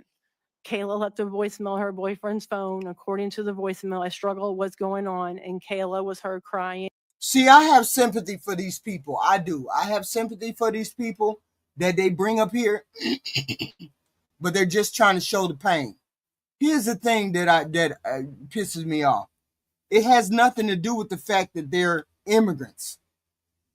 It has nothing to do with they just happen to be immigrants that commit crime just like regular people commit crime. It's not an overabundance of people that are illegal aliens that are committing crime. You just happen to pick out instances in which crime is being committed. Of course, they have people who commit crime that travel, that go to different countries. It is what it is. But it's not an overabundance of people committing crimes that are from foreign countries. No more than the people who live here. So it is what it is. And groaning and struggling to breathe. Martinez was also heard on the voicemail, hushing her and near the end telling her, "I'm sorry" in Spanish, while continuing strangling her with her phone cord. After she You all hit the like, share, and subscribe button. Hit the like, share, and subscribe. We have this content every day. We have content every day on different subjects, subject matters, conversations. Some people don't like to hear the truth. Some people like to live in their bubble. I get that. It's safe over there. It's safe not to say anything. It's safe not to talk about race and gender and immigration and borders. It's safe not to do that. So if you want to be safe and you don't want to have that conversation and you don't want to have pushback, then you need to go, excuse me, then you need to go to a different channel. Because over here we talk about race and gender and people in the bathroom and borders, and we do all of those things. So if you want to be safe and you don't want to talk about it, and this person and this host is just a big fat liar and you just don't understand, then you need to leave and find a channel where you want to get your views validated. Because most people want to get their views validated. I don't want to get my views validated. I want a better America. I want them to do better by us in that White House. I don't care how it comes out. This is a radical right agenda from this president, and he needs to do better. He needs to do better than what he is doing. He is not doing the best. He needs to do better. And if that means I got to talk about race and gender and immigration and anything else that you all don't like, then so be it. And if you don't like that, then you need to go to a different channel. Okay? But nowhere on this platform, nowhere in this conversation have I been racist towards anyone. Don't put that moniker on me at all. Just because you don't like what I say about race doesn't mean I'm racist. She was deceased, Martinez tied her up and sexually assaulted her. This was confirmed by the annual swabs that matched Martinez's DNA. Kayla fought for her life that day. She had bruises up and down her arms, her fingers, the left side of her face, her back, and down her leg, and deep wounds to her. You're a toaster, Richard. Stop talking. Stop making dumb points. Stop talking. I've been here longer than you, so I deserve to be here longer than you. I deserve to be here more than you, if that's the case. Stop talking nonsense. Neck from the cord. Local police knew right from the beginning that he was the main suspect just by their initial investigation. It took the Aberdeen Police Department to confirm that Martinez was a known MS-13 gang member and that he had a criminal record in El Salvador in 2020. If Health and Human Services or Homeland Security would have done a background check, then they would have known this, and Martinez would have not been able to be on U.S. soil. With Martinez being 16 years old, Maryland Child Protective Services took custody of Martinez until the DNA results came back. The Aberdeen Police Department was very transparent to CPS. They told Because you all were sold a bill of goods, Jacob R. Don't you understand? They were sold a bill of goods, Jacob R. That's why. And don't you understand that people are swinging back to the other side because they're disappointed, and now they see how much of a fake and a fraud this administration is? Don't y'all see the swing with independents and Hispanics? Don't you see the swing? Because they're disappointed that this administration was supposed to be different. but it's no different than any other money grabbing, laundering outfit. This is and it's far right radical program. Nobody wants the far right radical program. That's the point. Health and, they did tell Child Protective Services Sure, that Richard. he Sure, needed to Richard. be Sure. held in a Sure. secure I believe everything you say, Richard. Sure. Sure. Yes. Because you say it 10 times like Trump says things 10 times and you believe him. Say it 10 times, maybe you'll believe it then. location because he was a threat to society and based on the murder and injuries of Kayla Hamilton. It was later learned after Kayla's murder, Child Protective Services placed Martinez in a group home with other children where he was able to attend a public high school. And then when he had behavioral issues at the group home, they No. The truth is, Walker, that this program that this president tried to put in place has been rejected. It's being rejected. Why don't you tell the truth? Why don't you tell the truth? Okay? Stop telling me to tell the truth. You tell the truth. Okay? You tell the truth. put him in a foster home, which allowed him to enroll into another Maryland high school. While in jail, a letter was intercepted that Martinez wrote confessing to 4 murders and 2 rapes and admitting he was an MS-13 gang member. Martinez ended up pleading guilty and taking the plea deal of 70 years. Since he was a juvenile at the time, even though he was tried as an adult, Martinez could not get life without the possibility of parole. Richard, I think you're the one who just said that I'm a racist. So you have no facts. It's just delusion. I'm not going to continue to answer you anymore. You're delusional and you need to take yourself down the road. Not only was Kayla's life put at risk and taken, so many other children and adults were at risk. The Biden-Harris administration did not put the American citizen safety first. We need to ensure the safety of our citizens and protect the children from being in the wrong peers and in placement in the wrong group homes with unsuspected gang members. Background checks and vetting should be required at the start so that agencies can check for criminal records and gang affiliation in their home country. Sponsors also need to be screened and verified. Under the Kayla Hamilton Act introduced last week by Representative Fry, Health and Human Services will be required to gather background information on all potential sponsors and every adult in their household. If Homeland Security and Health and Human Services had checked Martinez's background, then they would have known that he was MS-13 gang member, and my precious daughter Kayla would still be alive today. All both agencies had to do was make one phone call to El Salvador, and they would have known that he was an MS-13 gang member and that he had a criminal record for illicit gang activity. To prevent such tragedies from happening again. Oh, I'm sorry. You all did know that his approval rating is like 39, right? You do know that his approval rating is around 39, right? So they're rejecting him and they're rejecting his agenda. You all do know his approval rating is 39, right? Kayla Hamilton Act will mandate background checks on UACs and the sponsors so that no person will be at risk. Sorry, I went over Thank a you, little Ms. bit. Nobles. Mrs. Vega?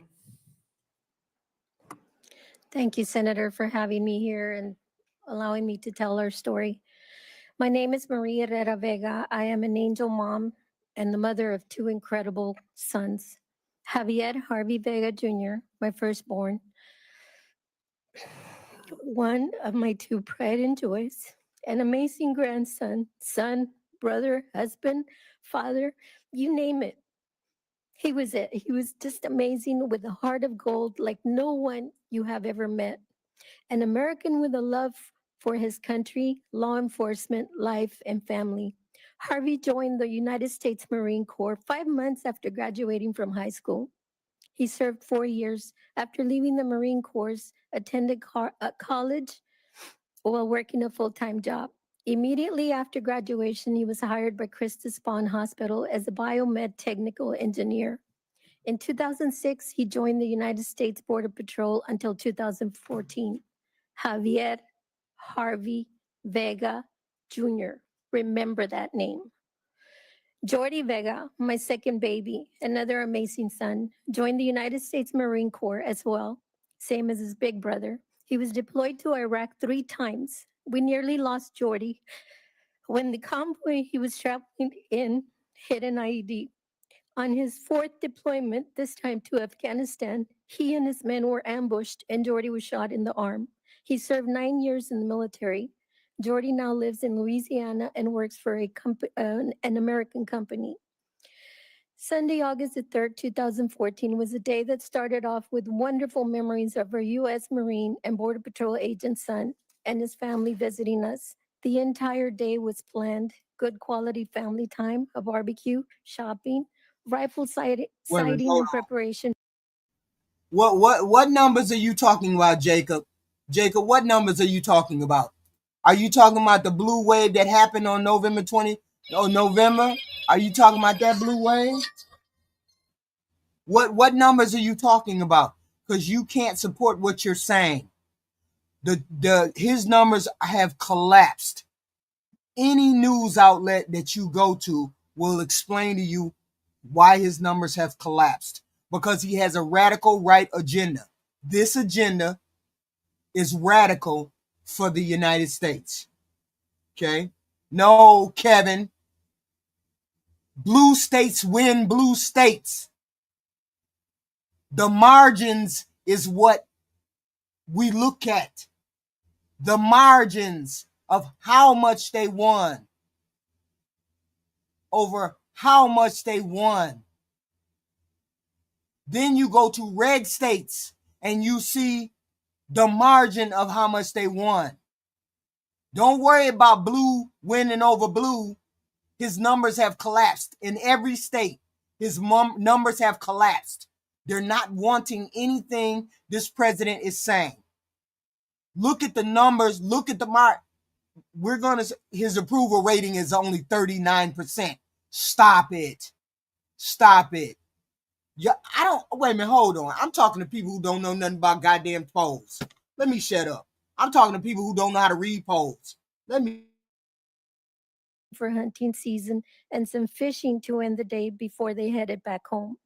Instead, late that afternoon, our beautiful day turned into a nightmare when 2 criminal illegal aliens decided to ambush us in an attempt to steal both 4-wheel drive trucks. The 2 illegals jumped out of the stolen vehicle they were driving, and without hesitation or a warning, they began shooting at us, even as That president's approval rating ain't never been 87%. That's how I know y'all goofy. That's how I know y'all don't know polls. His polling ain't never been 87%. at us without even asking us to hand over the keys. In the process, Harvey was shot in the chest.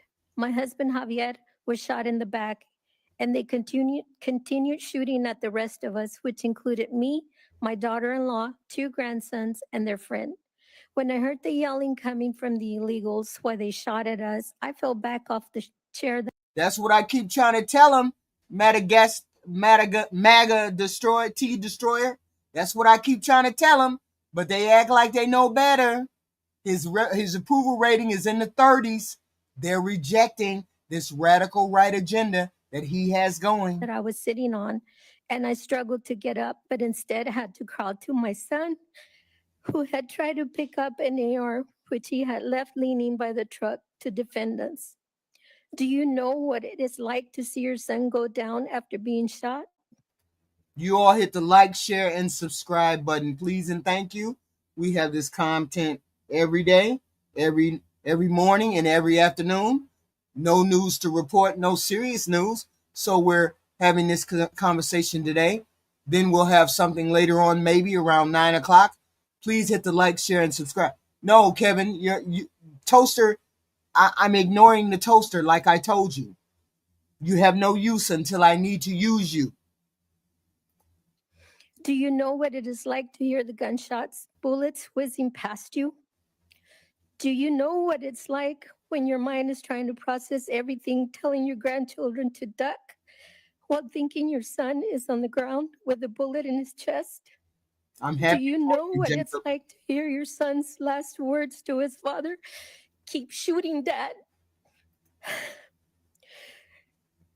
Keep shooting were his last words. That should never have happened.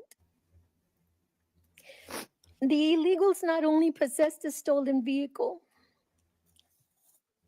they also possessed guns that were stolen. They each had a long list of crimes, including holding a gun to a toddler's head if the family did not hand over the keys, their money, their phones, their vehicles. Who does this to a toddler? They had served time in county jail, been previously deported, fined $10 in order to self deport again. These same illegals had robbed our friend Douglas Light on his very own ranch in La Feria, holding a gun to his grandson Paul's rib cage and threatening to shoot him if Doug did not hand over the keys to the truck. Doug did as he was told, and the illegals drove off with the truck, trailer, and the lawn equipment. Going back to the nightmare that we lived, had my husband and I not returned fire, the illegals would have killed everyone there, leaving no witnesses. And that's including my grandbabies. That shit sound like some kind of gang stuff. That don't sound like no illegal alien person ran up and started shooting y'all. That sound like some gang stuff. He targeted all of y'all. He targeted the whole they targeted the whole family. Your whole family got fired upon. It was like you were shooting, the husband was shooting, the brothers were shooting. So you mean to say that they one illegal alien roll up on all y'all and start shooting? Sound like some gang shit to me. Maybe your family was involved with some gang stuff. 5 days from today, it will be Harvey's 11th angelversary. 11 years is how long I have lived with survivor's guilt. 11 years is how I have struggled, how much I have struggled to survive without my baby. 11 years. The whole point is they're trying to make it seem as though illegal people who come here just because they come here and they're illegal immigrants, that they're dangerous. That's why it matters, because that's not the case. American citizens are more dangerous than illegal aliens, and only goofies believe that not to be true. Illegal aliens are illegal. They're not trying to commit crimes and get put in the spotlight or get put in jail. People who are criminal minded do criminal minded things. They're trying to make it seem as though all illegal aliens are criminals. In goofy minds, that's what most of them be saying. If you talk to most of you people out here, you say, oh, those are illegal people. They commit crimes because they cross the border. Somebody who commit crime, somebody who crosses the border, two people cross the border, and one of them is criminally minded, that doesn't mean they're the same thing. And this is what this administration, this criminally minded, right, far-wing, radical administration is trying to put forward, that all illegal aliens are criminals in people's mind. As long as they say it 3, 4, 5 different times, people will believe it, like soft-minded human beings who actually believe it right now. Because there's plenty of soft-minded human beings in the chat who believe that all illegal aliens are dangerous. So so that's why this administration is dangerous, because they got you goofies believing that. I have lived with flashbacks during every waking moment. 11 years we have celebrated the boys' birthdays, graduations, weddings, starting new families, new careers, and amazing accomplishments without my baby. 11 years I have witnessed how his killing has impacted the community, our families, his work families, his childhood friends. I have seen the heartbreak in everyone's voice, hearts, and actions. Illegal aliens have impacted American lives in a very... Y'all crashing out in the chat. Stop fucking crashing. Calm down. Calm down. Calm down. Not all people who come here illegally are dangerous. Y'all need to calm down. Y'all need to calm down. just because they cross the border doesn't mean they're dangerous. Y'all need to calm down. This is what I mean. You say it 3, 4, 5. This administration, this dangerous administration, says that illegals are dangerous, and then you soft-minded human beings believe what they tell you. You believe because they came here illegally, because they crossed the border, they're dangerous. You're soft-minded if that's what you're spouting. You're spouting it, you're soft-minded. So the president really got his fan club going for the soft-minded who believe illegal aliens, all of them, are criminals. Soft-minded means something else, but I ain't gonna say it. I'm just gonna call you goofy. Negative way. They have no regard for human life, as I witnessed firsthand. The illegals that killed Harvey also shot my husband in the back and shot at innocent children and women. My grandbabies and their friend were only 8 and 11 years old. Take a moment and imagine your child or grandchild witnessing this horror. How does that make you feel? Would you be okay with this? Had our immigration laws been enforced, our son would be here. Barack Obama failed me, my family, and our community and our nation. My husband now suffers from PTSD. He is handicapped because of the extent of damage the bullet caused. Nerves and ligaments were severed when the 45 caliber bullet traveled from one side of his waist, narrowly. I'm definitely 66 Marabone. I definitely am on the plantation because you Republicans have made it clear that they don't want black people over there as being Republicans. Of course, I'm on the Democratic plantation. The Republicans don't want black folk over there with them. They don't want Hispanics over there with them. They don't want any of us over there except pure white folks. They have made that very clear.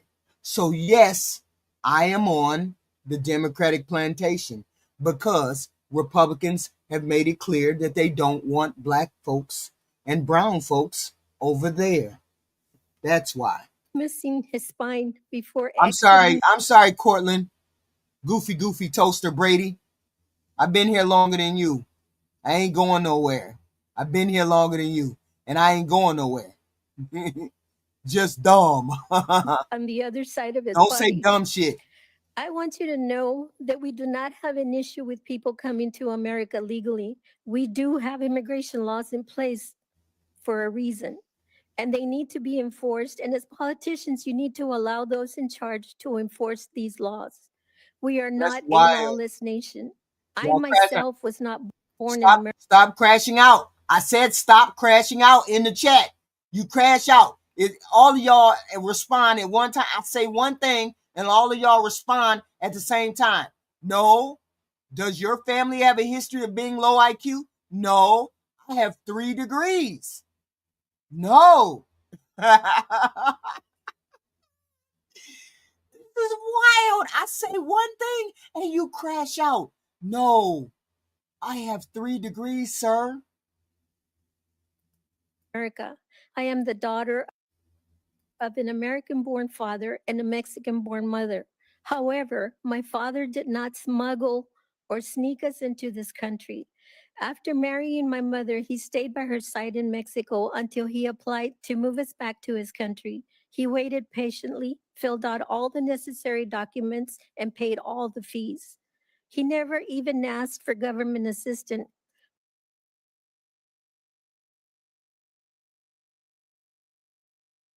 Stop being mad at what I say.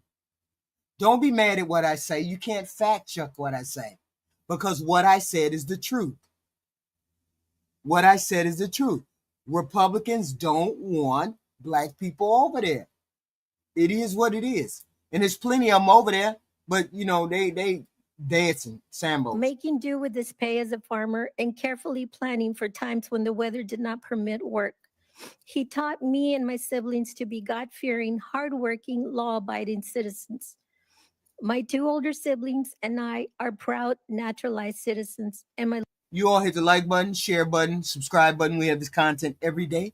Every day we have a content and a discussion about X, Y, and Z. They hate what I say, but you can't prove that I'm lying.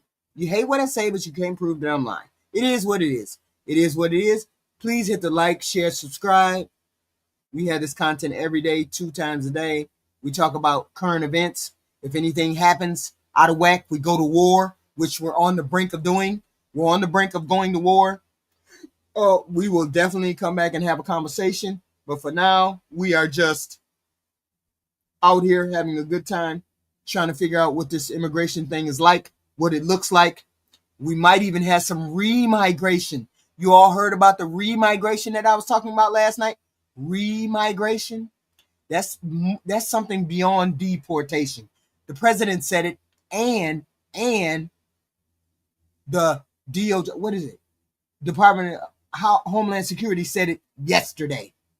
Remigration should begin. This is what the Department of Homeland Security said. Remigration. You guys need to look up what remigration means. This is supposed to begin very soon. Little brother is a U.S. citizen.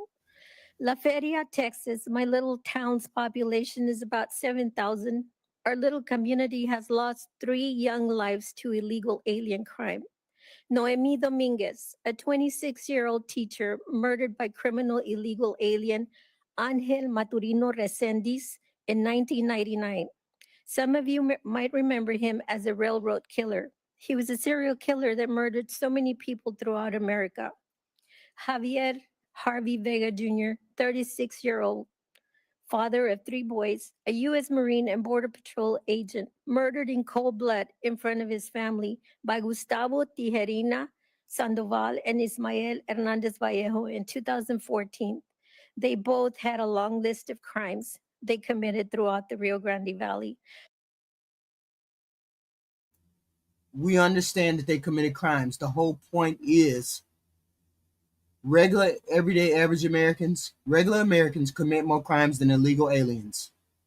Just because you're an illegal alien doesn't mean you're a criminal.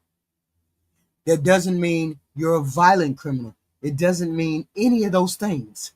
This is what the administration is pushing. The administration is pushing illegal immigrant equals criminals. Illegal immigrant equals criminals.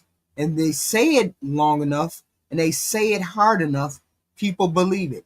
Because people believe it, how I know that is because people in the chat are saying it. And this administration, this far-right radical administration, continues to push that narrative. When this country was based on immigration and people coming here and having differences of opinion, differences of way of life. This is how this country was formed and based. And yet now we have people demonizing people. We have the white population trying to demonize other populations, and they weren't even the original people here, which is wild to me that you would think you're the original person. You're trying to push out people who probably were here earlier than you were. I mean, my understanding is we stole something from Mexico, some kind of land, California, Mexico. Did we steal that from the Mexicans? So wouldn't they have been here first? I don't know. If committing these crimes was their job, it doesn't seem to me like they were producing anything in the community. They were not contributing to the community. Maria Macias, a 37-year-old mother of 3 beautiful young daughters, killed in a car accident caused by illegal alien Bedelin Alegria in 2022, who instead of trying to render aid, fled in the scene of the accident. That's 3 young lives from my town. This is what family separation really looks like. Not one angel family will ever see our loved ones again. Their lives were taken by illegal aliens. Now that you know a mother that had to shoot back to defend and protect her family, do you still believe we should have open borders? Open borders have Nobody believes in open borders. That's the biggest lie that has been told. No one believes in open borders. Only this radical right administration keeps pushing that deal, pushing that thought. Nobody wants open borders. Nobody said anything about open borders. Nobody has wanted open borders. Nobody. Consequences. And you can see from what I have experienced, because of the crimes committed by illegals, the pain lives with us for the rest of our lives. You took an oath to uphold the Constitution and work for we the people. That means working with your fellow politicians. That means you supported open borders, Phoenix. That means all of them supported open borders. See, this is the argument that we have to, this is the reality that we have to come into. This is the reality. Every one of those senators, Republican and Democrat, want that border just the way it is. Every one of them. All of you MAGAs coming over here saying, Joe Biden wanted an open border. All of them want an open border. None of them want that border closed. Why is it that Trump ain't over there building on the border now? Why is it that they ain't put the borders up right now? Why ain't Trump did that? Because Trump don't want the borders closed. Nobody wants the borders closed. Business breaks down. When Trump was deporting the people out in California, all out there, them farmer people called him up and said, hey man, you shutting off our business. You can't send them people out of the country. Them people work our farms. You can't be doing that. Why do you think those farmers called Donald Trump up? And why do you think he said, oh no, we can't close the border. We can't do that. Why do you think he did that? He did that because they can't afford to close the borders. They can't afford to close the borders because they lose all of their workers. And they all work together. Those farmers called Donald Trump up and said, don't deport all of these people now. We need these people. These people run the industry. These illegal aliens, or these aliens, they run the service industry. You can't send all of them back. And what did he do? Donald Trump came out here talking about, oh, we gotta help the farmers. We gotta help the hotel people. We can't close everything because they don't want the borders closed. None of them want the borders closed. Since I was a kid, they have been talking about closing the borders. Nobody in power wants the borders closed. He just got goofy goofies like y'all believing that the borders are closed. No, I don't need to listen. I know the truth. I know the truth. They've been asking for the borders to close since I was a kid. And if they're saying the borders need to be closed since I was a kid, that means they haven't closed them, which means they don't want to close them because they would have closed them by now. Regardless of which side of the aisle you are on, you are supposed to work together representing us, ensuring that those coming in are obeying our immigration laws. They need to be properly vetted for not only for their safety, but yours and ours. You need to grow up, Nate. You really need to grow up. And didn't your precious leader say, I got the dumbest voters? Enough said. That's all we need to say. Thank you, Senator. Thank you, Ms. Vega. Ms. Fleischaker? Chairman Cornyn, Ranking Member Padilla, thank you for the opportunity to Please punch the... It's on. Can you hear me? Okay. Thank you for the opportunity to testify today.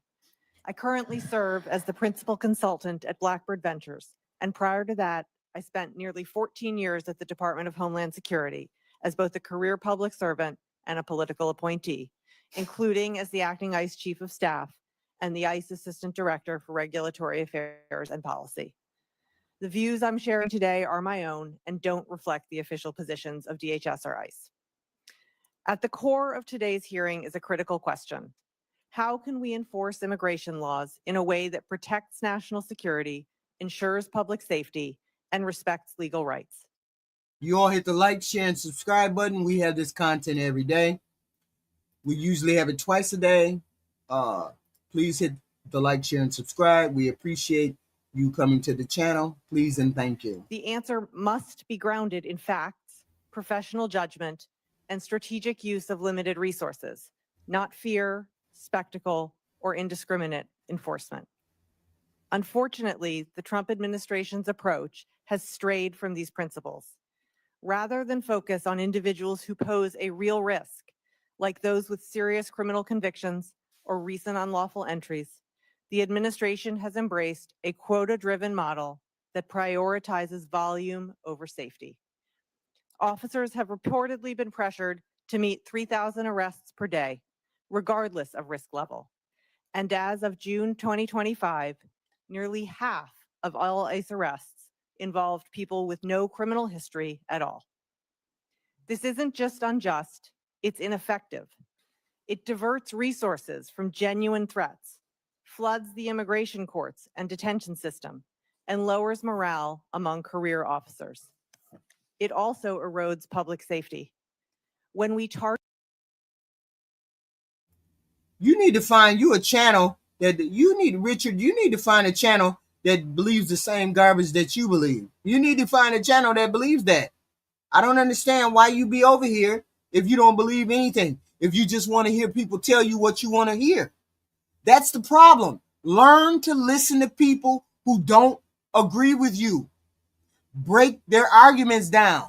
Don't sit there and say, no, she's dumb, she's stupid. No, learn to fight the argument. None of y'all have learned to fight the argument. Nobody has sat there and told me where I'm wrong at. Nobody has said, well, you're wrong, HQ. You're wrong because of X, Y, and Z. Not now one of y'all. But you run for somebody to tell you exactly what you think instead of growing and being a mature person. But there it is. target low-risk individuals simply to boost numbers, we lose focus on serious threats like organized crime, child exploitation, and human trafficking. We've also seen a rollback of critical safeguards. You're not saying anything to Mail. You're not saying anything. You haven't said one thing that disputed what I said. You haven't said one thing. What do you mean I'm not listening? I'm listening just fine. ICE arrests at sensitive locations like schools, hospitals, and courthouses have surged. This deters crime victims from seeking help and punishes people for following the law and appearing in court. That makes everyone less safe. Enforcement tactics have become more aggressive and less accountable. Officers increase. Sure it is, Silver Smoke. Sure it is. Sure it is. And you eat charcoal. Sure it is. Increasingly conduct operations wearing masks and without clearly identifying themselves. And the Trump administration has eliminated the ICE body-worn camera program and weakened key oversight offices. In a democracy, the public has a right to know who's exercising government power and under what authority. In short, what we need is not broader enforcement, we need smarter enforcement. Enforcement that is targeted, lawful, transparent, and focused on protecting communities, not padding arrest statistics.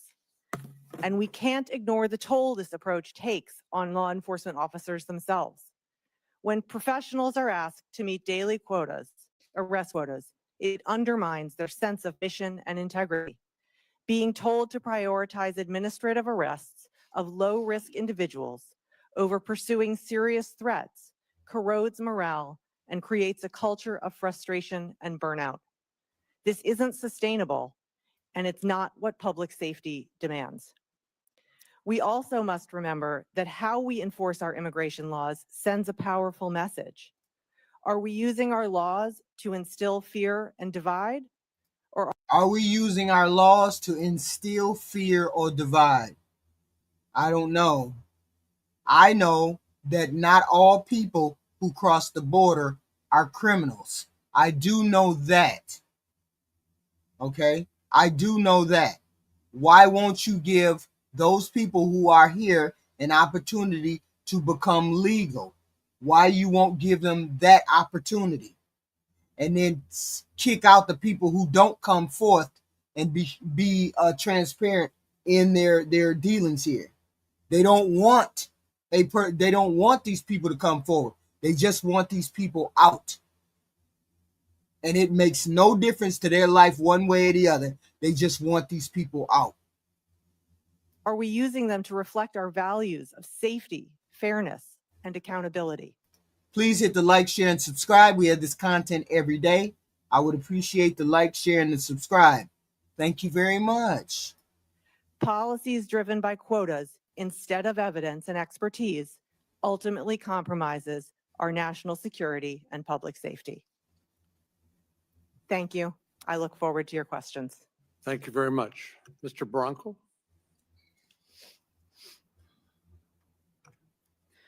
Good afternoon, Chairman Corman, Ranking Member Padilla, and members of the subcommittee. My name is Alejandro Barranco. I am a proud Marine and the son of Narciso Barranco. My father was violently attacked and detained on Saturday, June 21st, 2025 in Santa Ana, California, while working a job he has held since the 1990s. He was surrounded by masked men who did not identify themselves, never presented any type of warrant. Terrified, he ran. They never presented any type of warrant. Now they're talking about ICE being attacked by ICE. I wonder where them Proud Boys are. Do y'all know where them Proud Boys are? What happened to them Proud Boys? Or did they get to put on the uniforms and the masks and now they're a part of ICE? Is that what happened? chased him, pointing a gun at him, pepper sprayed him, and eventually tackled him to the ground and kicked him. After he was handcuffed, these men held him down while another beat him repeatedly in the neck and head area. After all of this, they then threw him in the back seat of an unmarked vehicle.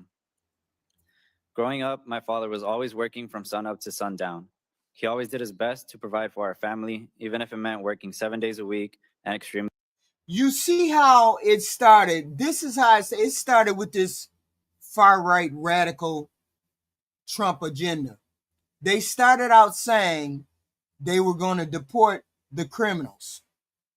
Then, once they couldn't find enough criminals to deport, they started just deporting the brown people. But I already knew that they weren't interested in just deporting the criminals because they were asking about the 13th or the 14th Amendment. They were asking about how could they overturn that. They were asking about that the minute Trump got into office. So that tells me they weren't interested in just the criminals, getting rid of the criminals.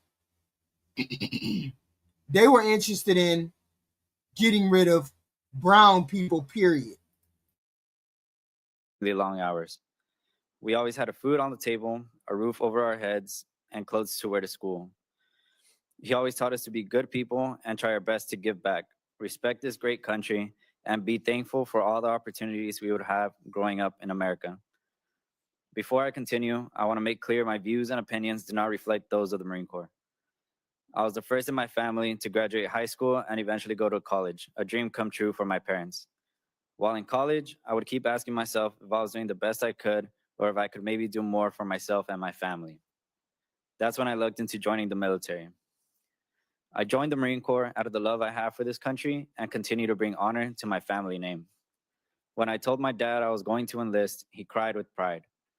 He told me to give it everything I had because we do anything and everything to give back to our country. I deployed to Kabul in 2021 to support the evacuation, standing with Marines who made the ultimate sacrifice. I helped carry their caskets home.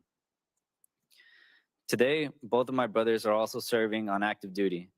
My father tells everyone, all three of my sons are Marines. He is so proud that he raised sons who wanted to serve. My brothers and I are a reflection of who my father really is, a law-abiding, proud, and patriotic man. My father has no criminal record and should have never been treated with the dignity. Sorry.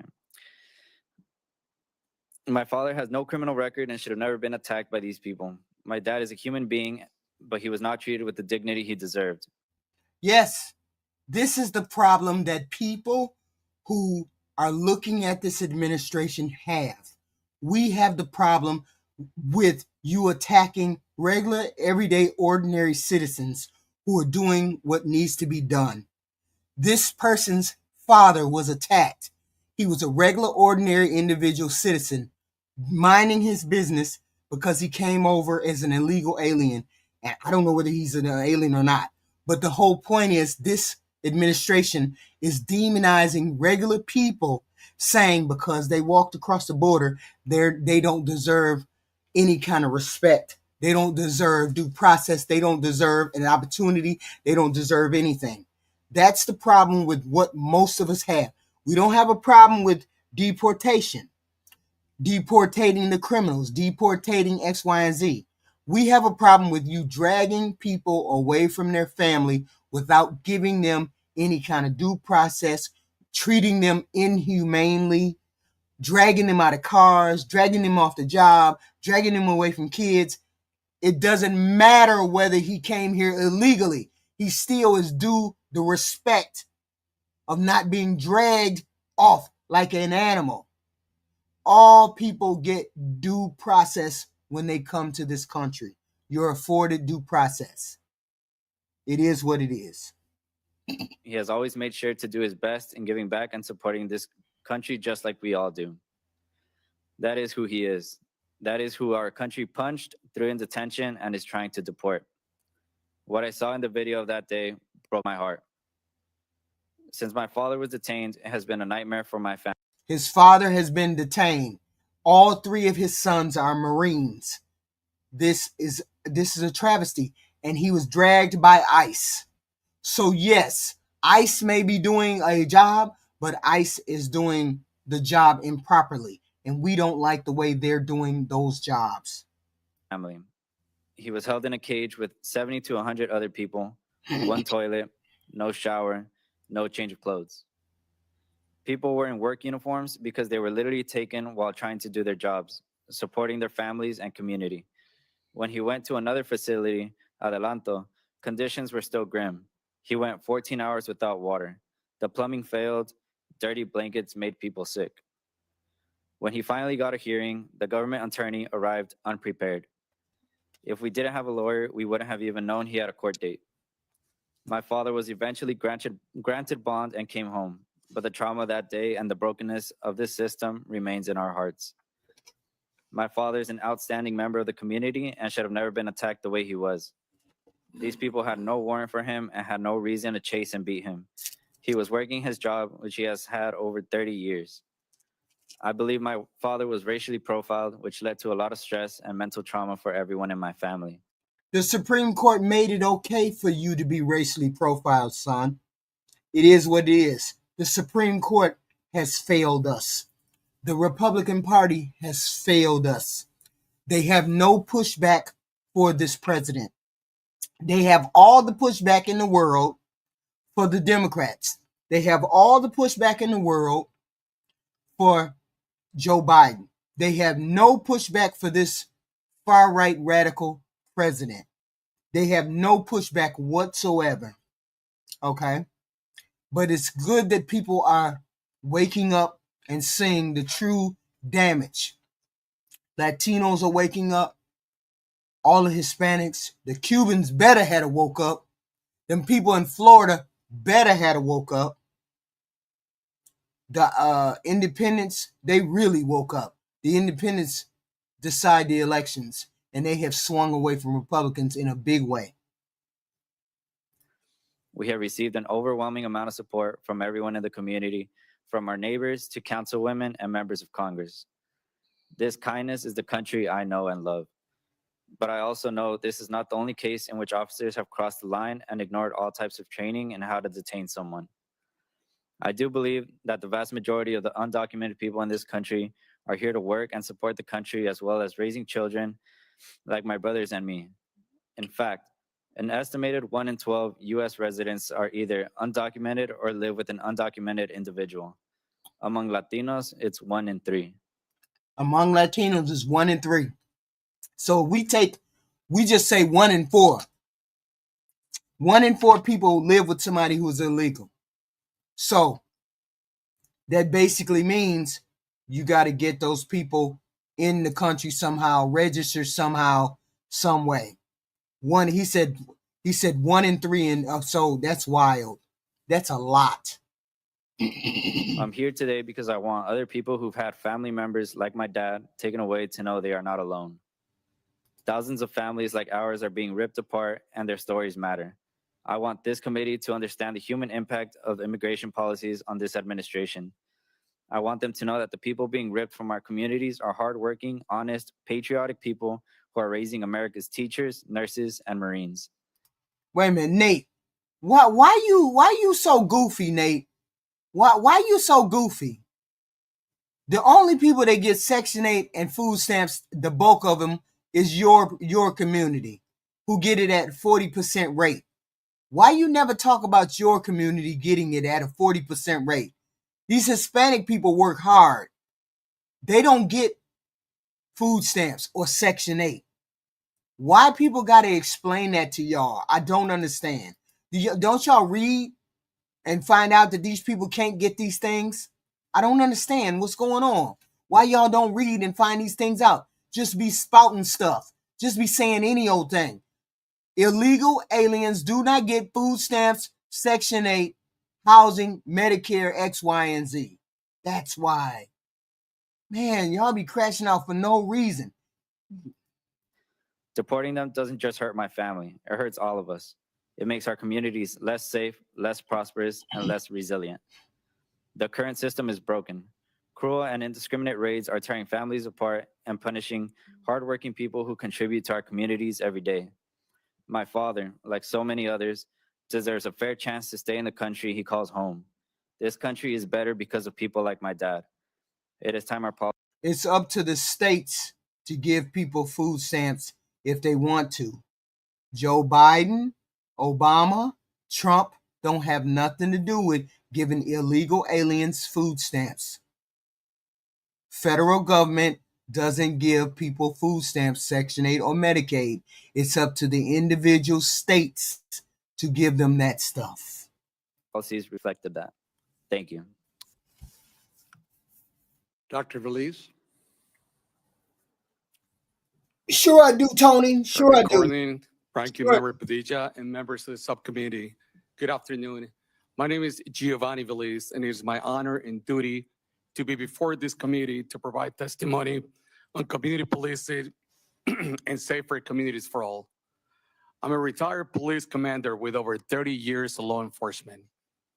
I have served in various critical roles in task forces.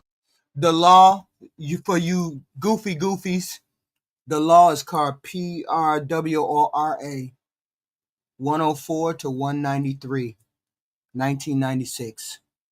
PRWORA 104 to 193. That's the law. That's the federal law. That's the federal law. Let me say it about 5 times. Maybe you goofy goofies will pick it up. PRWORA 104 to 193, made in 1996. That's the federal law, goofy goofies. That's the federal law, goofy goofies, that says federal funds cannot be used for illegal aliens getting Medicaid, Medicaid, Section 8, food stamps. That's the federal law, PRWRA 104 to 193, goofy goofies, made in 1996, that says it's illegal for federal people to give those funds to illegal aliens. Please look up the law. I don't have to say it again. Please. Y'all making my head hurt. You're making my head hurt. In the United States Drug Enforcement Task Force, the Federal Bureau of Investigation. Didn't I just say that the states, the states pay for some of those Medicaid Section 8 food stamps? Like the government pays 25% and the states pay 75% of all of the people in their state who get food stamps. The state uses their 75% to give illegal aliens the food stamps, not the federal funding money that's 25%. 75% come from the state, 25% comes from the federal. The 75% is used to give the illegal aliens or whatever food stamps, not the federal money, goofies. The law is the PRWRA 104 to 193, 1996. It's federal law that says federal monies cannot be used for food stamps to illegal aliens. And police commander of the Special Crimes Investigations Division, and more. My years of experience have shown me time and time again that reducing crime in partnership with communities reflects years of sustained engagement, trust building, and open communications. This supports both effective public safety and the safety of honorable sworn police officers who have taken the oath to protect communities with due process and dignity. My testimony today reflects my personal views and experience and does not reflect the official positions of the Minneapolis Police Department. As a patrol officer, I recognize the profound value of community relationships. By actively engaging community members and local business owners and attending countless meetings, I gain insight into the community's needs and concerns. I was privileged to be welcomed by immigrant families and community leaders into their spaces, where I listened to the stories of dangerous journey into the United States, stories of hardship, resilience, and a yearning for safety and opportunity. This family often expressed fear of crime and reluctance to contact law enforcement. These fears have been shaped by past experiences with abuse or unjust justice systems. I learned much from these encounters, and they compelled me to reflect on the value of providing voice to the voiceless and treating every individual with dignity and respect. In the response for the call for stronger relationships with the immigrant community, I led initiatives in partnership with the community stakeholders, including the creation of a multicultural advisory committee and the development of educational workshops. These workshops reach thousands of families, teaching them about police services and engaging them to build trust with police officers and help reduce crime in their neighborhoods.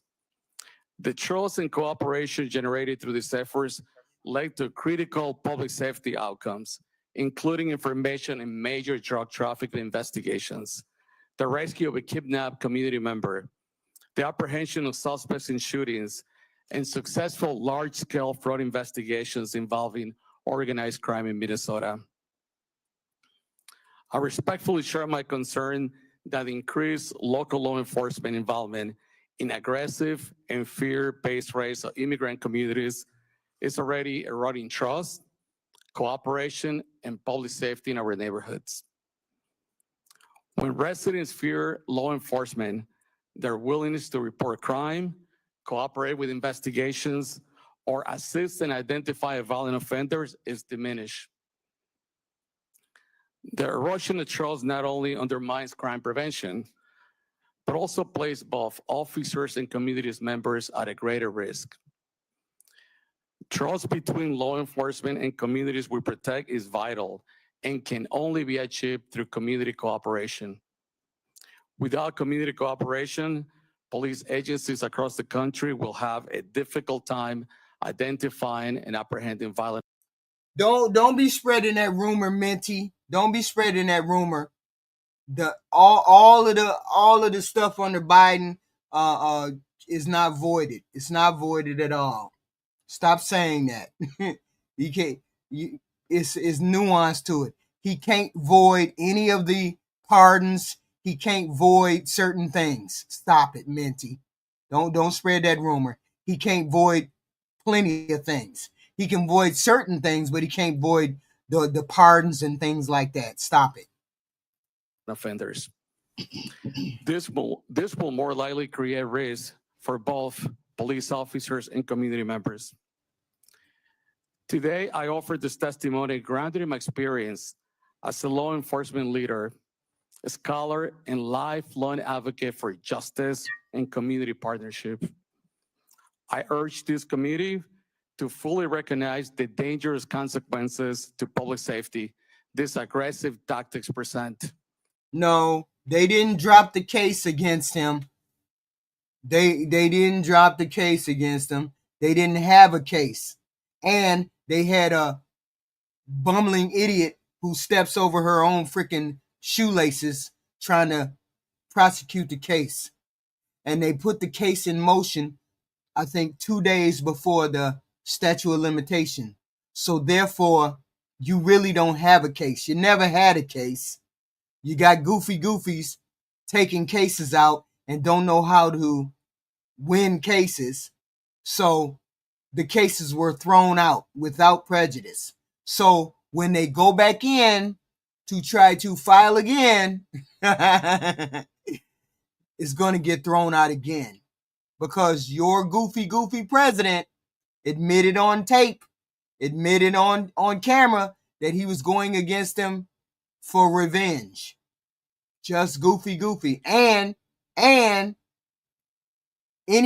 that Biden did as a pardon can't be voided, cannot be turned around. That's what he got your goofies thinking. He can't turn those around. I don't know what else he can turn around, but I do know he can't void the pardons. I do know he can't do that. We do know that. I also urge you to work together with community leaders and public safety experts to rebuild trust and to continue to keep our community safe. Thank you for your service and leadership. Thank you, Dr. Veliz. We'll start with a round of questions, 5-minute rounds. And as you can see, due to conflicts, a number of our members have other commitments and aren't able to be here in person. But I know Senator Padilla and I will have some questions, and perhaps others will join us along the way. Ms. Vega, like Ms. Nobles, you've shared with us a painful experience in your life. Most people don't know exactly what you had to do during the incident that resulted in your son's death and the wounding of your husband, that is holding a gun against the perpetrators to defend your family. Nor do many people understand the lasting impact on your children as they witness the death of their father or grandchildren, their father before their very eyes. You mentioned flashbacks. Are you still dealing with the effects of that incident today? Yes, sir, I am. How so? It's horrible. Read what I put in the chat. Read what I put in the chat. Just read what I put in the chat. He cannot overturn pardons.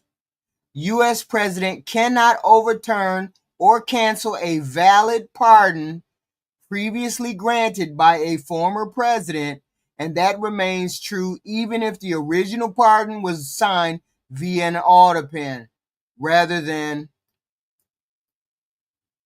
a regular pen. I'm assuming it means a pen in hand.